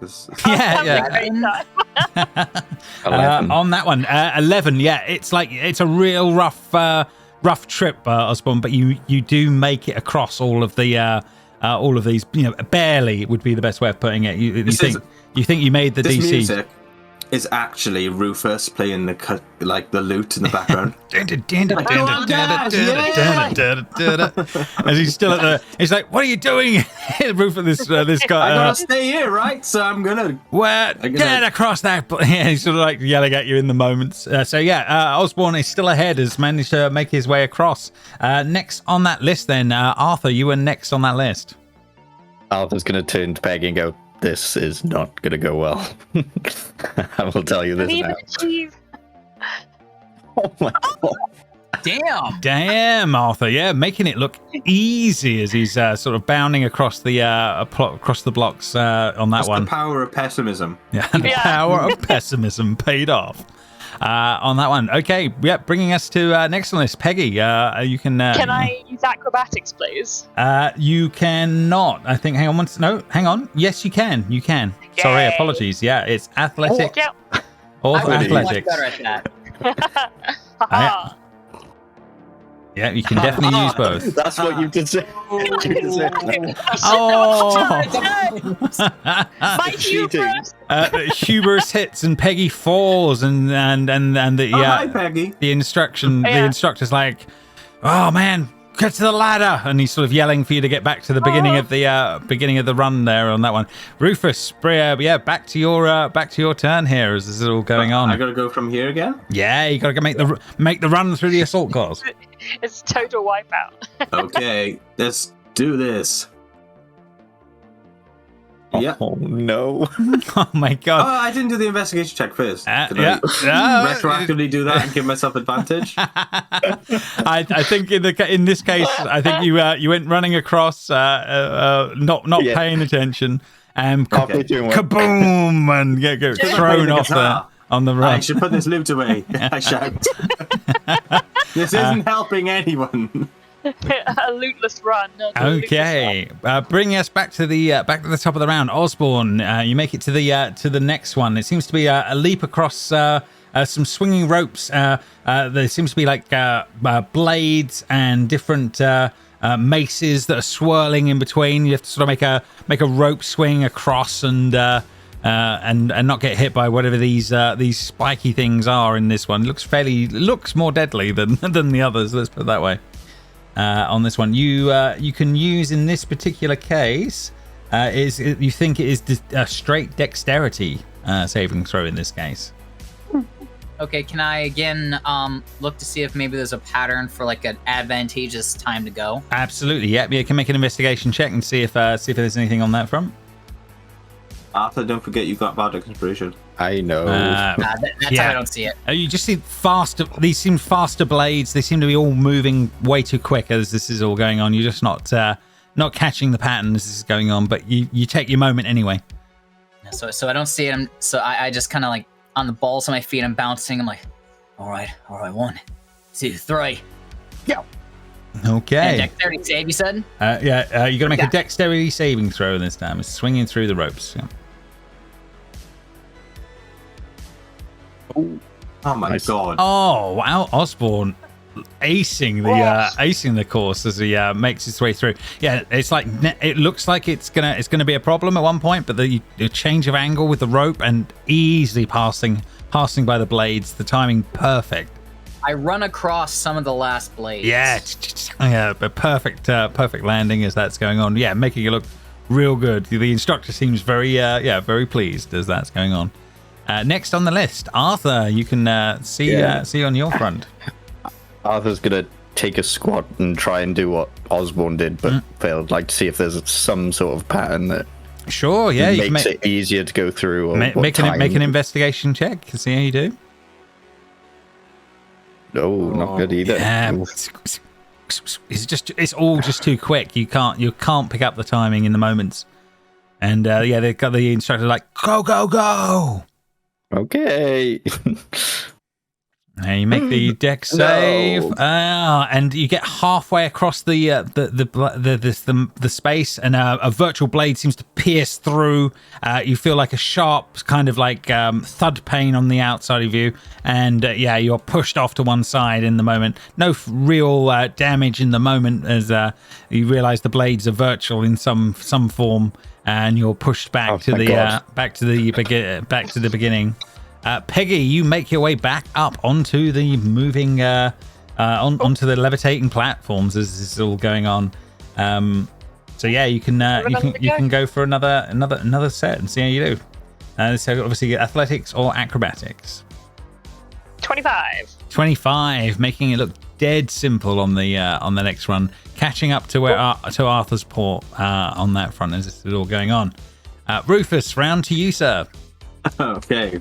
Can I try and look this time? You absolutely can. Make the investigation check. You spend. I'll put away my loot this time. Yeah, spend a few moments on it, on that one, looking around. 21. Yeah, you're definitely sure you got the pattern of it. Is it enough? Okay. Is it enough? I see. Yeah. I see. Right. Okay. And make the con save. 18. Excellent. Making your way up onto the moving platforms. No problem. Yeah. As he makes his way around. Easily done. Bringing us back to the top of the turn order. Osborne, you see that there is one last thing in front of you. There is a slippery pole with a ring at the very top of it. You feel like it's a brute strength thing you have to try and pull off here right now. So this is an athletics check, if you will, to climb and grab the ring off the top of this off the top of the pole. Love that athletics. Can I use Druidcraft to maybe create some like thorniness or something on like the palms of my hands to climb? Probably not. It's a bit. Religion. I'm gonna say you can definitely do it. I'm gonna say it's gonna change the DC a little bit, but not by a vast amount. Let's put it that way. Okay, that's fine. Actually, you know what? Instead of putting it on my hands, I put it on like my boots, like the leathery part of my boots a little bit. You know, to give you a bit of extra grip on the other thing. Sure. I'm with you. Yeah, right. No problem. Okay. I'm not super athletic, so here goes. Yeah, so we would change the DC a little bit here on this one, but yeah, you've got to make a strength athletics as you're making your way up on that one. Okay, yeah, so you're here. You struggle up the first bit, but you're still going as this is going on. Back to Arthur. You make your way back up to the rope. Peggy joining behind. He'll say to himself, "There's got to be something I can do to make this easier. Can I have another investigation?" You can. You can give it another shot. See what you can come up with. 13.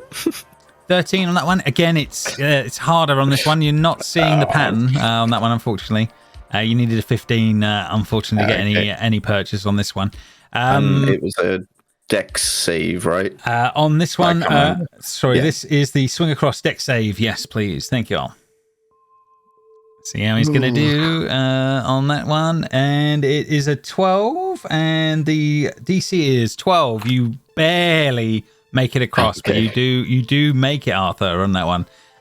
Slowly coming up behind Osborne as this is going on, making it across. Peggy, round to you as this is all going on. You've just seen Arthur make his way through. I'm just gonna try and just acrobatic my way through and without any logic. Just Fair enough. Okay, so yeah, just make the dex save and see how you're going to do. Oh, I just dex save. Yeah, Sorry. That's all right. Dex save on this one. There you go. It's to avoid the 13? spiky bits on the way around. 13, slightly better than Arthur's attempt. You do make it round to the next port. Oh. Catching up with the others here. Okay, Rufus. Back round to your end of the thing here. You're on the moving platforms. You see the electrified water below, and it is a athletics or acrobatics check to make your way across. Both. Yeah, both the choices. Acrobatics it is then. Can I do anything to help me? Maybe I can vicious mockery the water, maybe. Okay, nothing. So, acrobatics it is. Okay. Let's see how he's going to do. Oh, no. Yeah, he just doesn't. Yeah, and falls off at the first hurdle, having to make his way back round as this is all going on. I'm an entertainer. This is not what I'm supposed to do. You get back up there, cadet. You get back up there, cadet. Are you not entertained?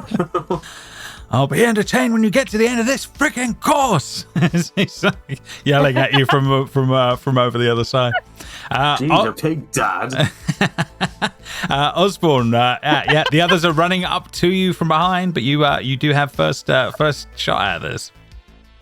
So I try to climb up and I slide down a little bit and I get frustrated and I kind of turn around and look over my shoulder and I see Arthur coming up, this old weak man, and I kind of surprisingly good at this. I kind of square off my shoulders and I turn around and I place my back against the pole and I cup my hands together and I say, "Come on, I'll give you a lift."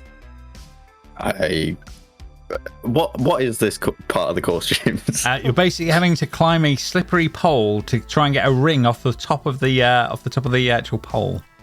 Arthur's going to shout to the guy and say, "Can we get the ring on by any means, or do we have to climb?" You need to climb, cadet. Oh, boring.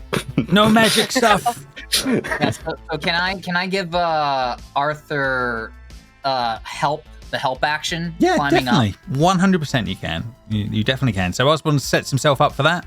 Obviously, Arthur next up on the run. Osborne giving you the hand up. Help action is go. Okay. I don't even need it. Oh yeah, I do.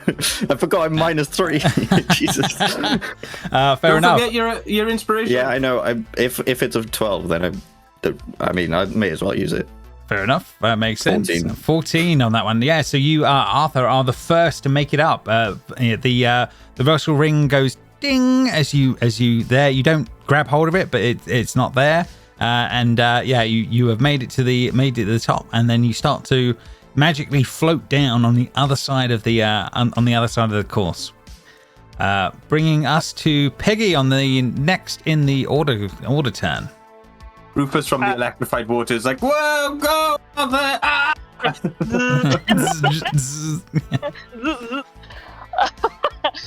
Peggy is going to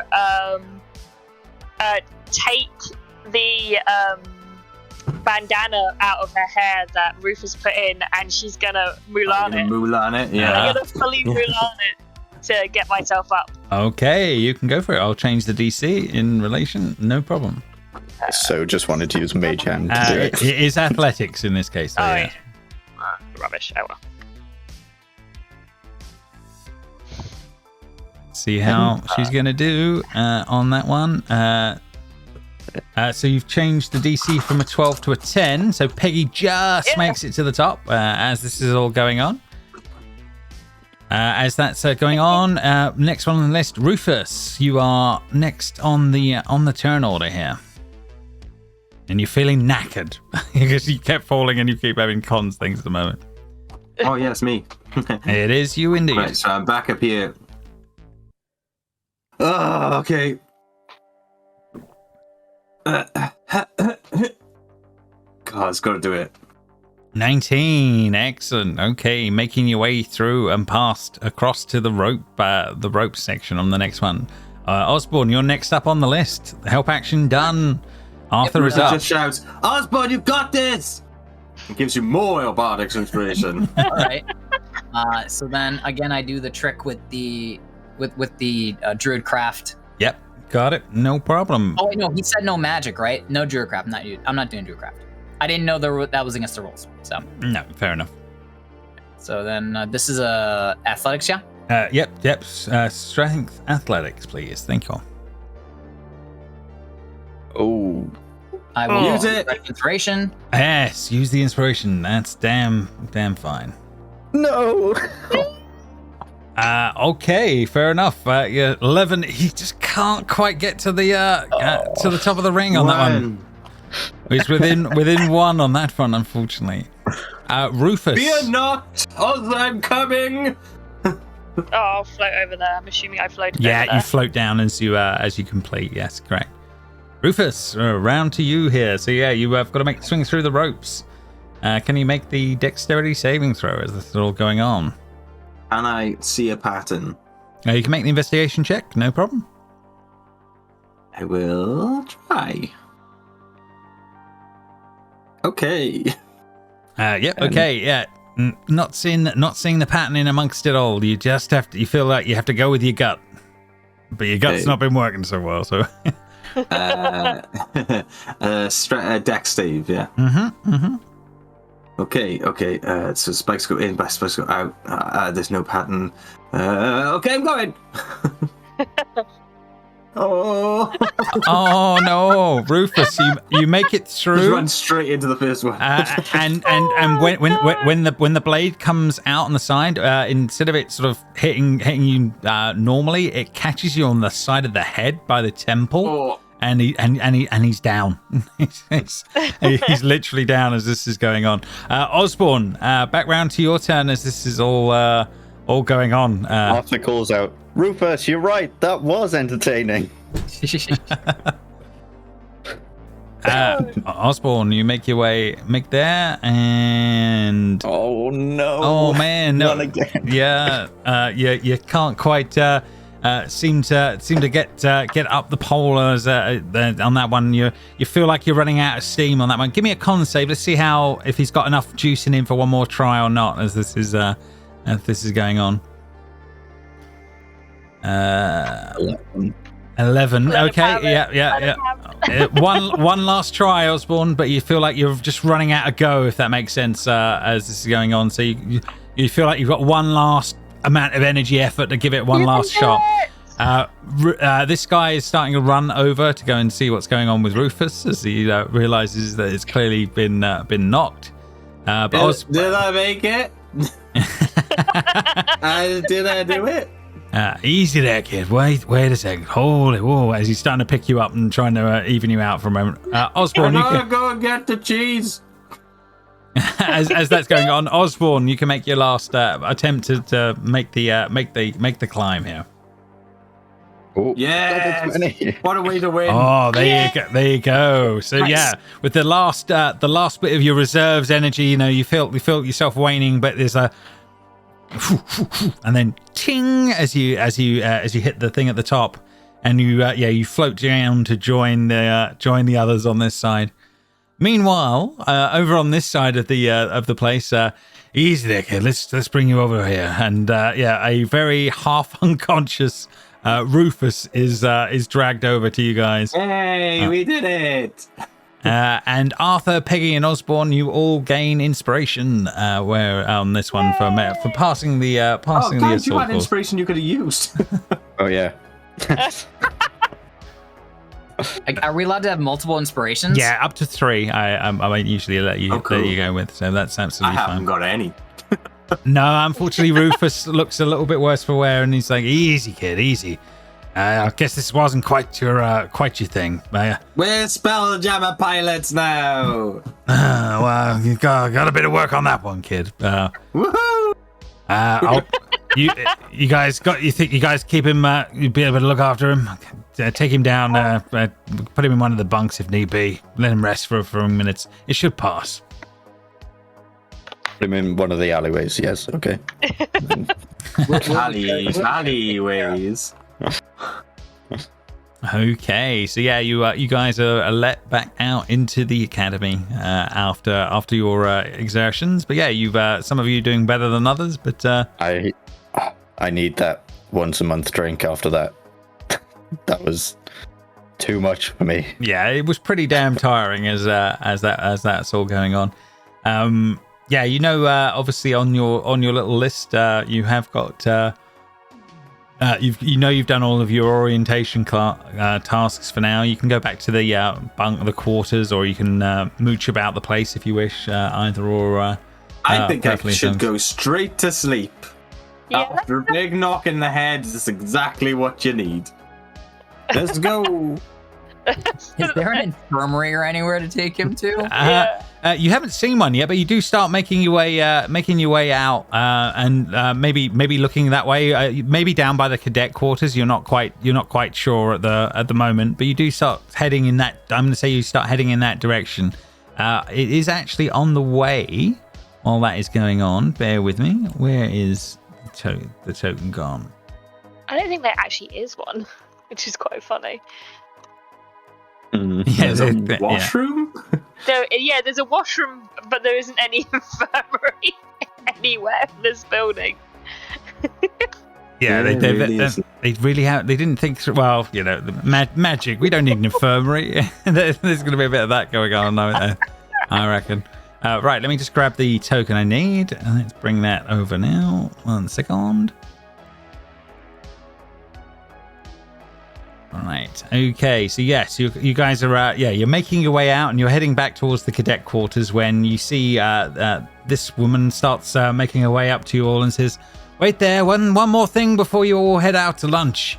Oh, what on earth has happened to you? And he sort of looks. She looks at Rufus like, Pilot now. We just came from the gymnasium, and he took a wallop to the head. Oh, okay. It's Voila. needs to work himself out a little bit. I'm assuming the rest of you did better. Yeah, we all managed to do it. Well done. Well eventually. done. There is one more thing, if you wouldn't mind, before you're dismissed for lunch. We've had some traders come in. They've been delivering some fresh shipments of supplies to the academy. There's a crate that's come in. It's addressed for the academy head, Mert. Mert the Merciless, the old wolf. We need to have it delivered up there. We're kind of busy right now. I would like you fresh cadets to head up there and pass the crate on, if that would be okay.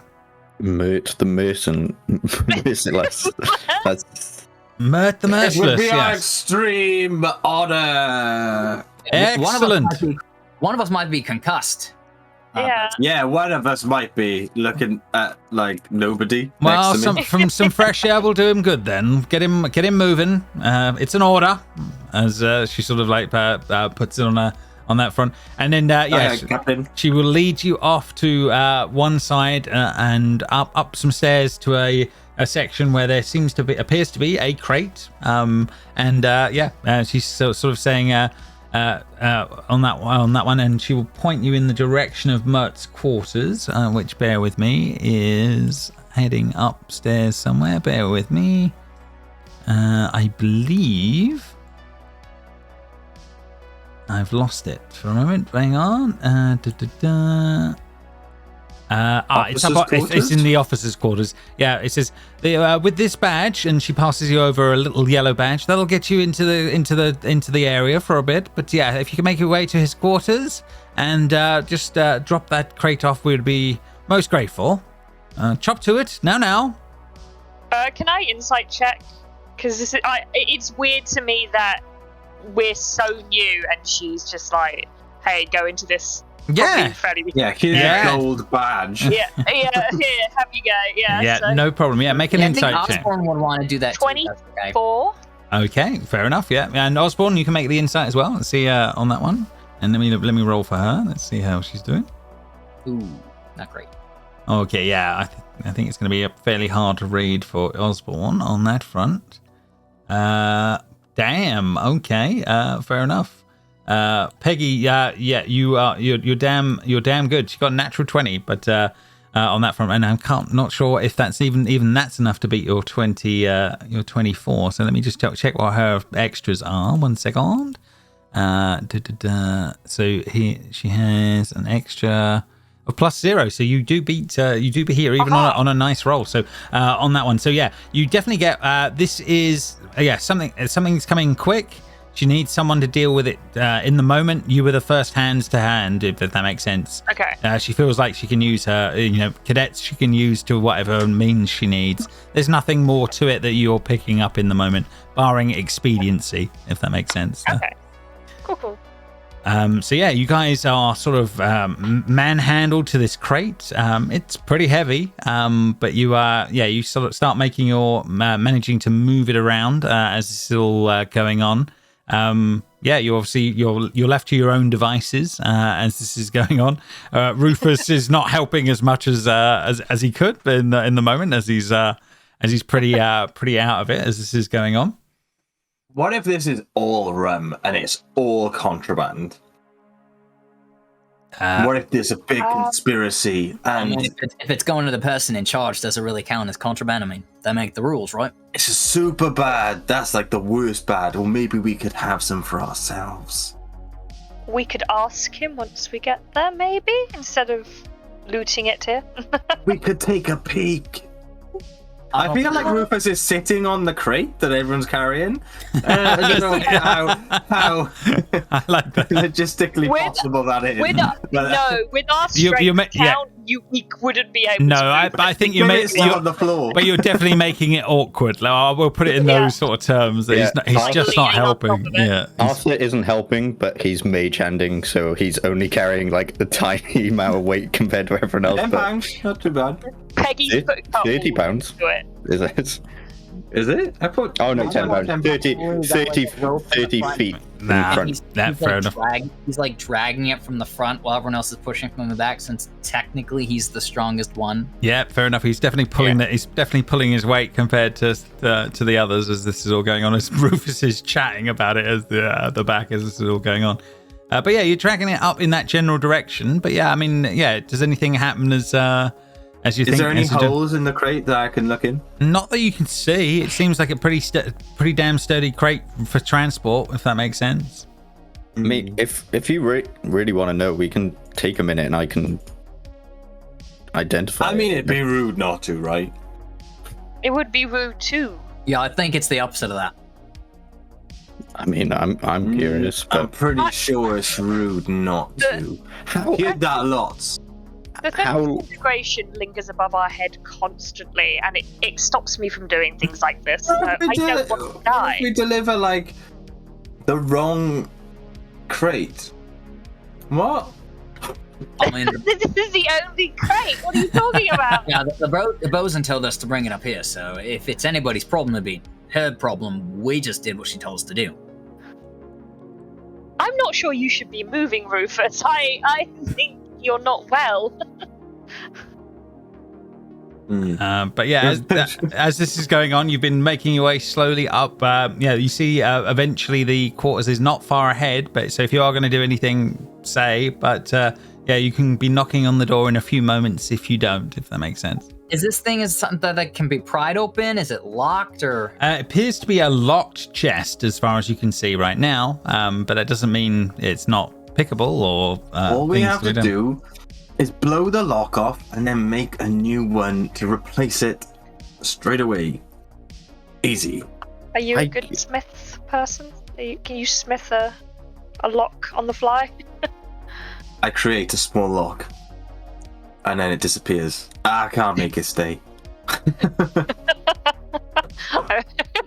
Listen, we're absolutely not blowing the lock off for this, but if it'll make you settle down, and I bought lock picking tools. You did, yeah, actually.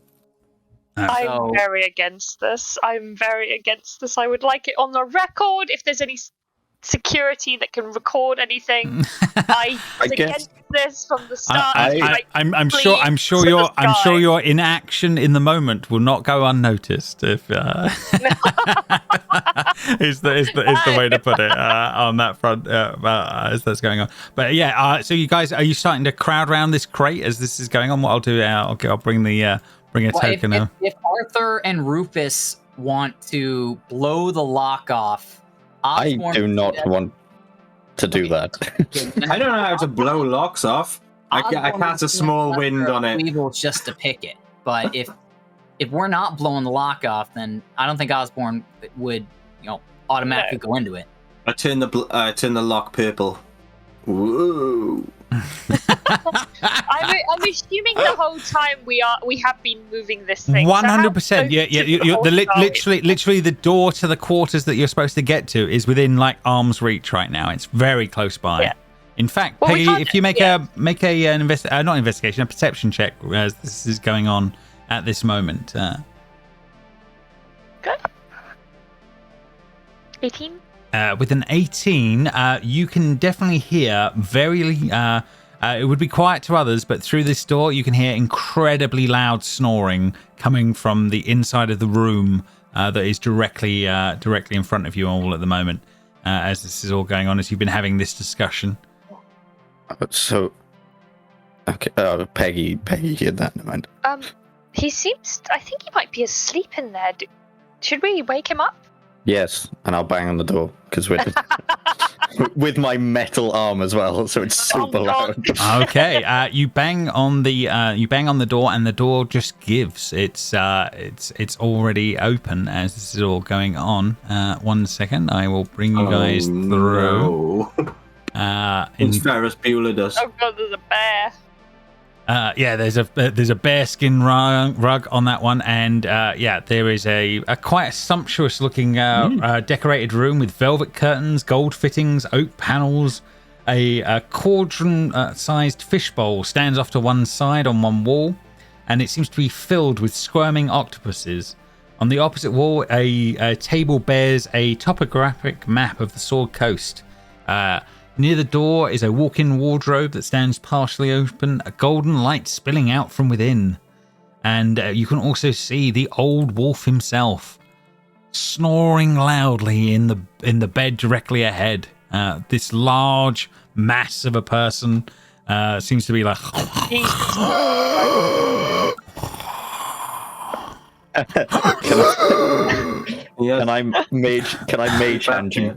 Can I move my mage hand and pinch his nose? you have to get close to him, I guess. You can definitely start moving in that general direction as this is going on. Within 30 feet. So. Like a 17th century roundhead. That's what this man is.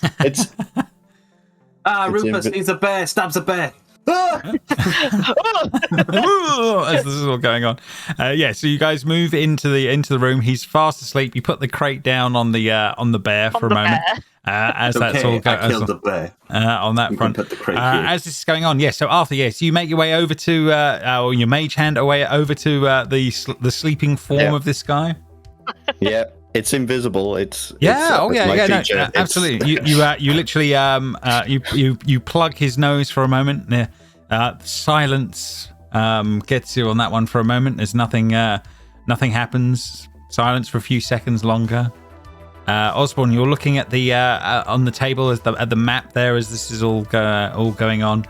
Looks like a very, very nice map, if that makes sense, of the Sword Coast. Very detailed, with a few features you've never seen before on it as well, which are interesting. There is definitely a very large wavy circle around Waterdeep, with a sort of done in a very strange color.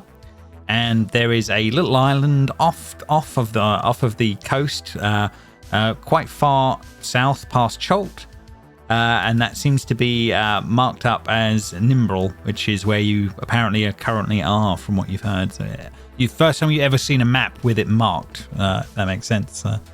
As this is going on, it's at this point where you suddenly hear as he's struggling to breathe in the moment, and then you hear him go, "Oh my God! My boomers buttocks! My head is going to explode!"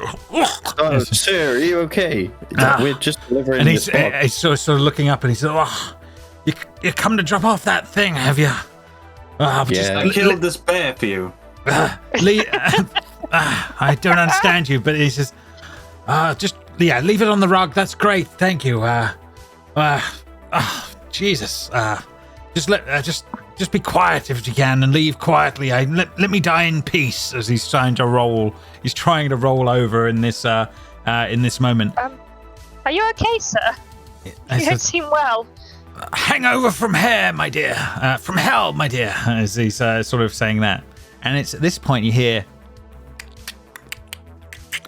little clicking sounds as things start to break out of the out of this crate that you've just brought up here, and we're going to be rolling initiative against against this lot as this is all going on. Bear with me, Arthur. I'm going to. There's going to be booze. It is definitely not booze. It's these things on the inside as this is all going on. Is that a worm spider? No. It's a worm spider? Strange A wider? spiders that you've never seen the form or type before as this is all going on. We're going to roll some initiative, everyone, and as we're going to take these things on. Well, that tracks. I'm already fighting. Oh dear lord. Oh God! 2? How do you get a 2? Oh man, I have +0, okay? Have you not seen my stats? Yeah, And don't forget to roll in the bear, because we need to Mine know. automatically rolls. I'll take it. always remember the bear. Yeah, on that front. Okay, one more to go on that front. Are they going to be all going before you guys? No, so there's a little bit of a mix. Okay, so fair enough. never forget the bear. Never forget the bear. Right, as this is all going on in the moment, we're going to begin the combat, and we're going to see how this is going to go. God. As Vigorous, hopeless. Oh god. there's going to be a fair few of these beasties as this is going on. Right, so a bunch of How would these. you know it's buoyant? I don't know how we get floating hatchlings, but yeah, apparently there's one on that one. Right, okay. So as this is all kicking off in the moment here, they're emerging from the outside of the hatches. They're basically making their way out, and for this first round, they have to just start to move and do their thing here. But yeah, as we go, this one will move over to you, Peggy, and we'll see how it's going to do on its bite. So a 4 will definitely miss as it tries to attack you with the first one. Next on the list, let's see how the second one is going to do. Peggy, it's on you again as this is going on. A 13 to hit this time. Is that enough for Peggy? Nope. Okay, so yeah, this next one will miss you as well. Bringing us to Osborne's turn as these hatchling things are making their way out of the crate here. Osborne, you're next on the list to swirl round and see what the hell's going on in the moment. These crazy clicking creatures all behind you. Osborne had originally come over here to see if there was like paper and like a quill to leave a note and let him sleep. So that's why he's like standing on top of the chair to begin with. He turns around and he sees all of these things coming out. James, what we bought from the store, do we have those on us right now? Yes, definitely. Yeah. That counts as you buying buying your stores on that front, if that makes sense. Okay, so then Osborne's going to unsling his light crossbow, and he's going to actually jump on the table and kneel here. Yeah, so these strange, grotesque creatures that are scuttling around, they're like ugly cat-sized monsters with hairy, spider-like bodies. Ugh, and eel-like heads. So he's gonna take aim and shoot the one next to Peggy. Okay, no problem. You can go for it.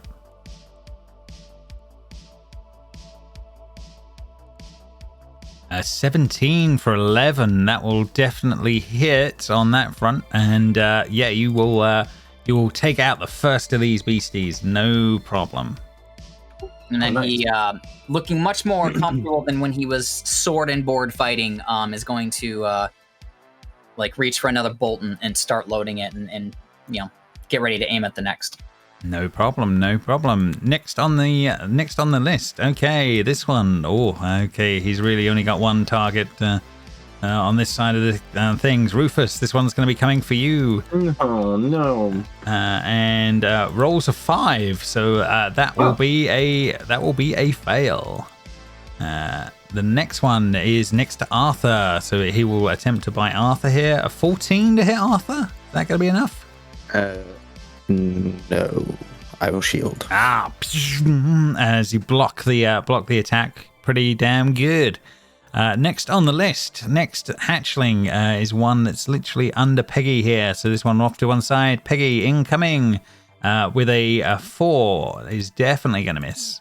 Yep. Bringing us to your turn, Peggy.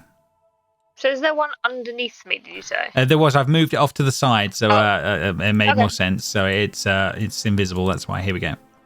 Oh, I will smack the one that just tried to bite me from underneath. Fair enough. Yeah, go for it. Because that's rude. For the love of...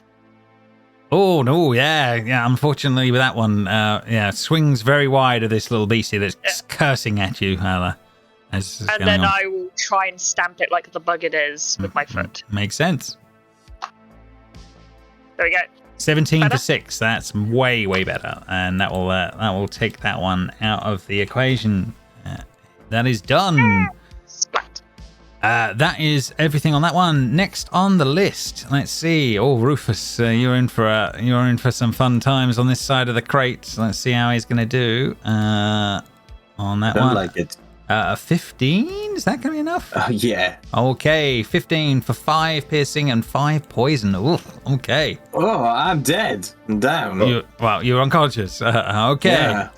What's Oof. the Constitution save for? Is that for the poison? or is- That is for the poison, I believe. One second. Let me just double check the wording because it may be that it's for the poison condition. So let me just double check on that one. So here we go. So you take the piercing damage, and then there's poison damage, and then you must make a Constitution saving throw or become poisoned for 1 minute. Oh no! Oh my god! On Okay. that front. So but obviously he's down and out in the moment there. Rufus, I believe you have to make me a death saving throw. Blind roll to me, please. In the moment. Just a blind D20. GM, yeah. Yeah, blind D20 on that one rather than the death save off the sheet. Okay, right. Okie dokie. Unbelievable. You lucky son of a... I knew he was going to be dead. That would be really funny. He's an idiot, God.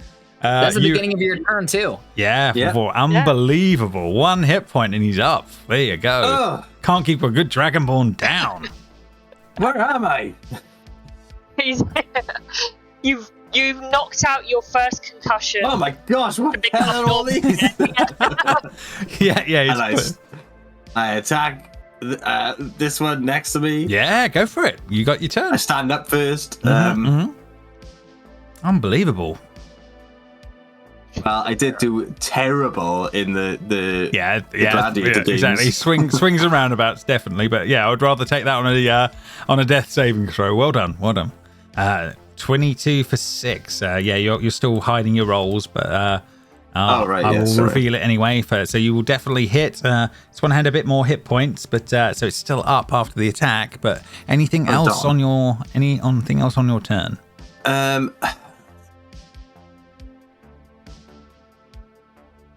think with my bonus action, I have to heal myself. Can I do that with healing word? You certainly can. I'm sure. Yeah, because you haven't cast a spell. So this turn, if you've got bonus, Creature of your choice that you can see within range. Does that include yourself? You're a creature. I am a creature. I'll say I am a creature. That's what and I'll Still cast concussed. it. I'll cast it. Okay, go for it. Oh, 6 is fine. Hey, the level 1, it ain't bad. It ain't bad. Right, next on the list. Oh, Rufus, okay, it's the one on this side of you. Let's see how it's going to do. It's going to roll a 4 and will miss on that one. Guys, these things keep biting me. Okay, Peggy, this one will be coming for you on that side. Rolling a 6, so it will fail on that one. Next on the list. Oh, Peggy, another one for your side of the table right now. And I think with a 2, it will do even worse on that front. Arthur, round to your turn. Yeah. Okay.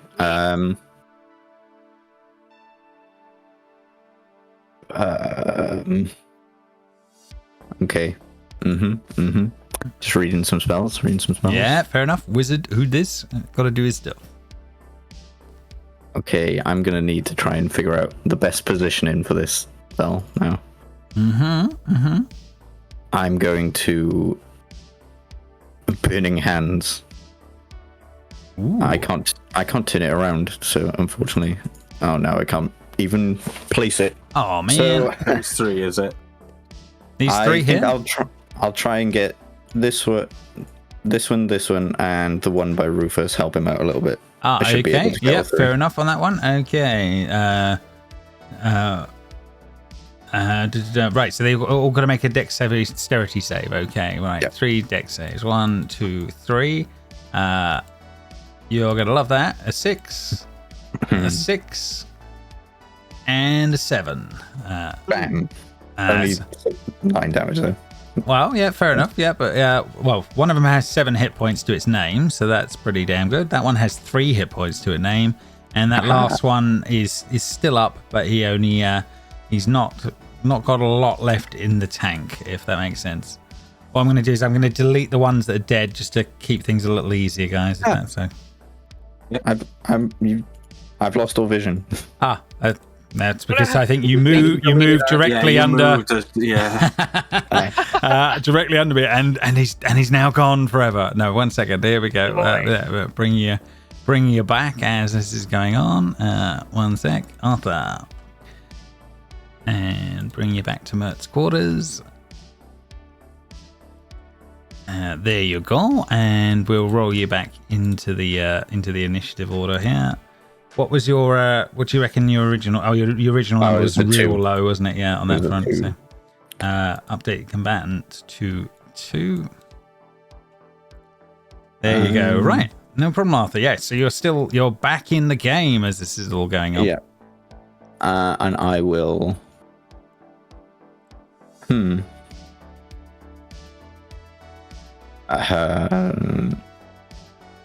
I will shout, Rufus, just go with it. I'm gonna try and bring him towards me.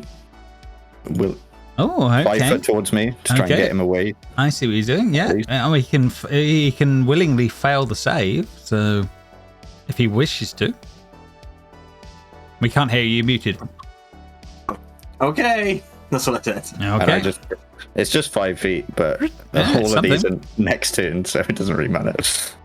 Okay, right. As this is going on, right now, Mert is aware that there's something going on in his room. Mert rolls around the floor, trying to unravel himself from the bed covers. He will spend his turn doing that at the bottom of the end of the turn.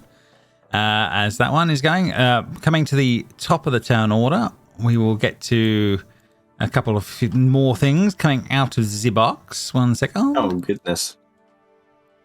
There we go. As that's going on, and then I'll roll them into the turn order. 1 sec.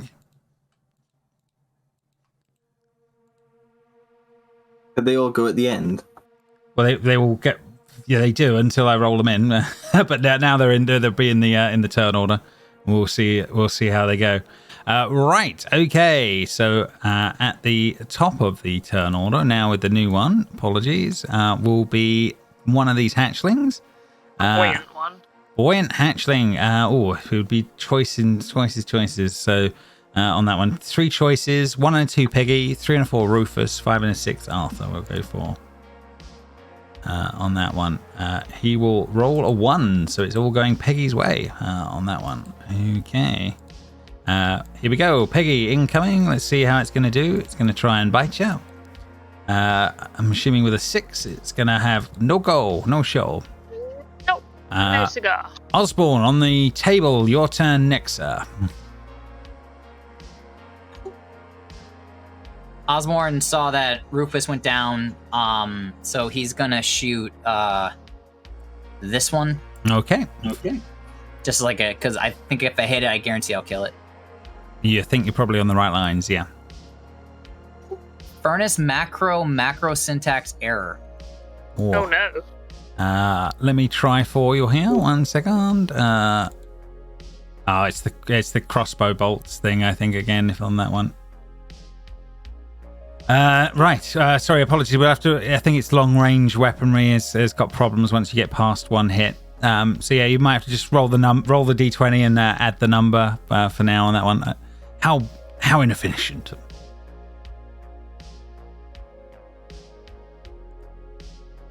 Edit item. So this has the details on here of.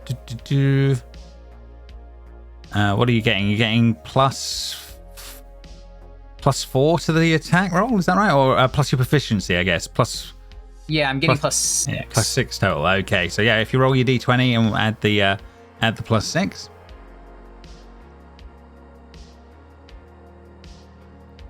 Uh, 23 will definitely hit on that front. It has 1 hit point to its name, so you can't not do enough damage. Is the way what I'm gonna say on that one, Osborne. So you don't need to worry about the roll. But that is dead. Anything else on Osborne's turn? Oh yeah, yeah. Well and truly smash that thing into the ground, pulp. Osborne sees that he might have to get into the thick of it. Mm-hmm. So he's gonna drop the crossbow and unsheath his scimitar and hop off and head towards the fight. No problem. Pulling into things, no worries.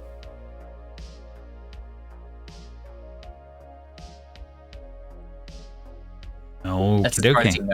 No problem. That one is dead. I believe it brings us to Peggy's turn in this order.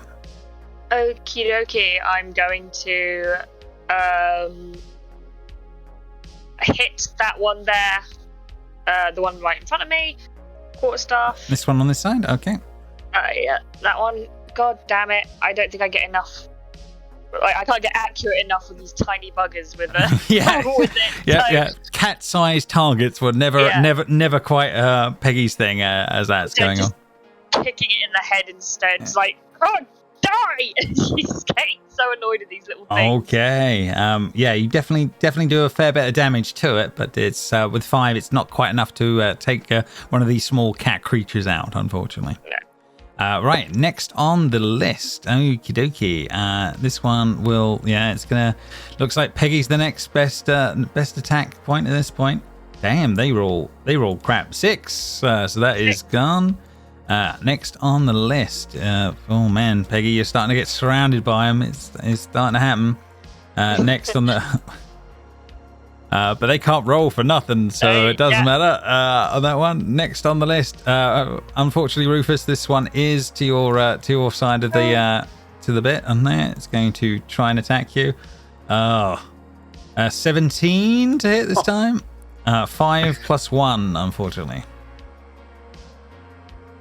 Muted. I said I got 7 hit points, which means that I got 1 left. Okay. So you got to make the Constitution saving throw against being poisoned for a minute. Okie pokey.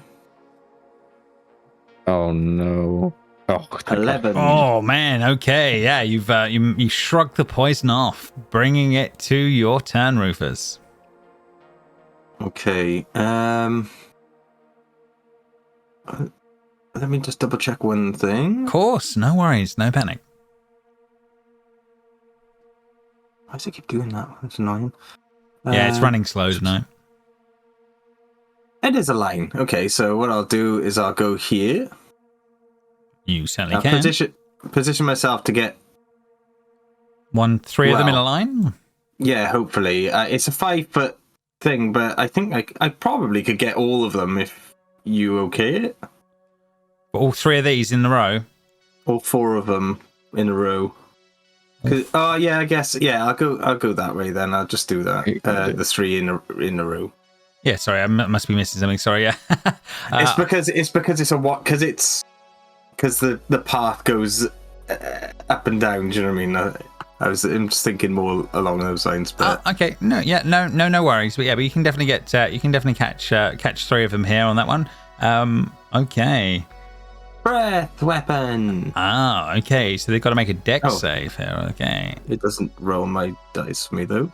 That's fine. I'll do that myself. 1 will fail. Second one makes it, I believe, and the third one. If I can make it reveal, come on. There we go. One will fail. So is it half or or is it save and suck? On a fail save, half on a save. So okay, 1 gets 6 and 2 get 3. Okie dokie. So the first one in the line will be dead for definite, and then the other 2, they will be injured but not dead. He'll run over here behind her. Not particularly behind Arthur. Oh my god, what's going on? Whenever you move at the moment when I'm deleting stuff, it seems to delete your token because it thinks it's an active token. Right. That's why I can't delete. I mustn't delete the dead then, but I'll learn that lesson. Hang on, I'll bring you back 1 sec. That sounds like a weird metaphor. Never delete the dead. Yeah. On that front, right? Okay, we can roll you back in. And then with my bonus action, I will. Say, Arthur, come on! You got the spells, right? You can do this. Give you my last inspiration. Oh, I only got cantrips now. Yeah, that's okay. You got firebolts, all right? Yeah. Okay, right. So this hatchling will be able to make its way over to Osborne. Let's see how it's going to do. Going to try and bite you, but I'm guessing an 8 is going to be a fail. Kick it away. Absolutely. Next on the list, Peggy, one of the ones surrounding you. 14 to hit. Is that gonna? Absolutely not. Okay, no problem. So that is another one out the list. And Arthur at the bottom of the turn order here. Yeah, I will shoot one up by Peggy. Yeah, that one. Okay. That one. I'll try to shoot. Thank you. Ooh. Pew pew. 23 for 5, and with its 3 hit points to its name, that one is no more. Where's the turn order? What are you doing? And because I can, because apparently you can just do this every single turn, I'll just shove one of these 5 feet. Why not?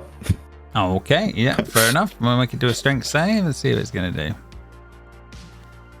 With a 7, it will fail and be moved away, cursing as it goes. Right, top of the turn order. Mert is now hopping around in his underwear, trying to pull on his breeches as all this is going on. This guy's really useful. He seems merciless. Osborne, it is round to your turn here. We don't need pants, sir. We need a sword. We need an extra sword here. And then I'm going to attack the thing. I'm working on it.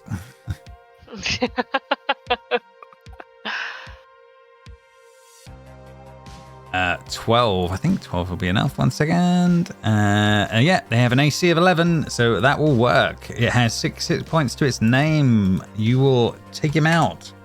He is done. And then Osborne will interpose himself in between here so that all 3 of these have another target that's not Peggy. Cool. Okay, that makes sense. No problem. Nice. Okay. next on the list is actually Peggy's turn. Yep. She will continue her yelling at these gross things and smacking them with whatever she has to hand. Yeah, bad cat. Hey, that was that one in front there. Oh, okay, absolutely. That one is absolutely decimated in the moment. And now is a stain on the wood floor. Then that one will be punted as far as possible, like a proper kick. No problem. Oh. Did I scuff it? Unfortunately, you scuffed on that one. Yeah, Oh. it just keeps in place as that's going on. I'm assuming you're staying put. Next one in the list is the one you tried to make disappear on that front. Oh my god! Somehow it gets a -1. less than a 0. It's literally biting its own leg, gnawing at its own leg. You don't think this one's got much going on in the brain department as this is all happening. Rufus, it's round to your turn. It rolled so well against me and Rufus, but not against the two there. Terrible roll. Okay, Rufus will just run in, brandish his rapier, and attack. Oh no, not with the glaive. How have I got a glaive in my action bar? Attack! Oh yeah, damn. Okay. This one that's literally gnawing on its own leg. You managed to remove the body from that leg and kill it off. Okay, and with a bonus action, I will swipe away the blood off my rapier with a swish and flick. Okay, that is done. Next on the list, one of these guys is left. Right, Osborne, here we go. Incoming bite. Let's see how it's going to do. Oh my god. This one crits. Doing 4 piercing. It's on an 18, this funny. Yeah. Osborne is down again. Oh man, okay. On that one. So that is going on Arthur in the moment. Yep. Arthur's gonna throw a fireball at it. Throw a fireball. Firebolt. A fireball. Yeah, I am with you. Okay. Well, with a 12, you definitely do hit. On that damage. For the one damage, bringing us on that one.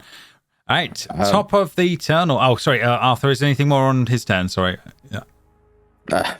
Yeah, I'll shove it again. Okay. Yeah. Fair. It's such a random thing that I can do every single turn. Just okay. Shove thing. Yeah, it's still a bonus action. It's like anything else. It's just you got 13. So we'll save on that one. So it doesn't. It meets it on that one. No. Osborne, I need you to give me a death saving throw, please. So just a D20 blind roll to me, please. Thank you. On that one. Okay. Right. That is now done. Bringing us to Peggy. Round to you. Peggy is going to come here and beat the crap out of this one with a quarterstaff first. That do anything? Seeing it come through. 13, you do. You hit for 7, and you knock it quite badly. It is still up right now. A heal to its face. On that one, let's see what the roll is. A 12 will still hit, and with its 3 hit points, that one is dead. So I believe there's only one of these beasties left somewhere on the battlefield. Where's it hiding? These can only hit me if they crit. I realised.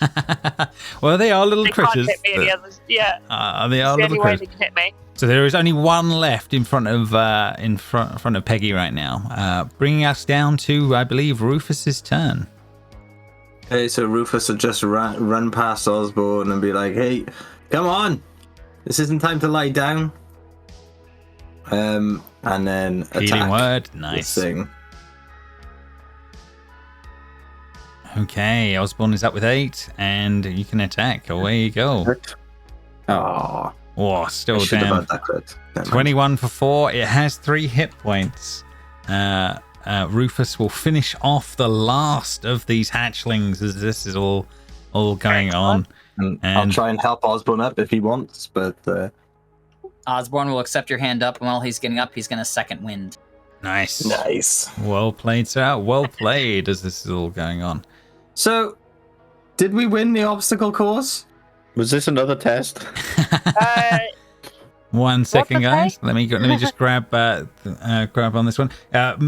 Mer is literally rushing for his belt and his rapier and at this point his breeches are still slipping down as he's trying and sprawling onto the floor again as he's trying to pull himself together as this is going on as you're coming out of combat. Let me just grab the other tokens I need at this one. You can hear as this is all going on that there are people running towards the actual room that you guys are in as this is all going on in the moment. James, can you tell me what that blind roll was? Your blind one, you got a 7, so you were one down on that one. Here we go. Yeah, 7 here. There you go. Yeah, and you got a 7 on the second wind. There you go. Back to full hit points. Nice. As this is all going on. That must be nice. Yeah. Was there anything else in the box, even though it actually is on fire because of my burning hand? It's definitely burning and charring as this is going on. But I could prestidigitate that out. Absolutely, yeah. On this one, Mer is so he still standing with his trousers halfway down as he's now grabbed his sword on that one, and it's sort of like he's basically like he says, "My God, men, what on earth is going on? Someone's trying to kill me. My day has been ruined. I swear by their heads will roll for this outrage." And he's sort of blowing off steam as Mr. Blip and a bunch of guards come running into the room as this is all going on. It was that it was that woman that Arthur would remember the name, but I can't for some reason. Bosun Tattoo got you to bring it up on that one. Bosun Tattoo told us to do it. Bring it up. I will have words. We'll find out who dare send me some sort of a crate. What is going on here? And then you see Mr. Blip who's coming in, and he goes, "With regret, Mr. Mert, this attack appears to be merely a diversion of some description. While our forces have been drawn here, another burglary has been reported within the Academy. Our thief has struck again." And yeah, with that's kind of where this with this part of the adventure will come to an end, as we will be coming back for chapter 2 next time as this is going on. The only things that I will say is that when the excitement of this subsides and this is all done, Mert will pull out from his backpack and draws forth a pouch, and he digs out a handful of golden ingots. He tosses an ingot worth 50 gold pieces to each of the characters, and he murmurs his thanks in your general direction. But clearly there is more ahead of this, whatever's been going on within the Academy. But yeah, well done everyone. You made it to the end of chapter 1 for this first part of the thing. Congratulations. You can Rufus is just gonna have the Osborne or whoever's around and be like, "What the hell is going on?" Yeah. There's more story going on. Yeah. Where are we? Why are we here? I have no idea. So congratulations! You get your end song. You managed to survive your first encounters, and yes, that one. But yeah, well done, everyone! Congrats! You are level 2 for your next time. You have made it to the next steps. Remember, you have extra 50 gold that you will be able to spend at the stores for next time. But well done. We'll see how it goes for next time. And maybe we'll run into some different cadets from other PCs on the next one, whenever that becomes to be.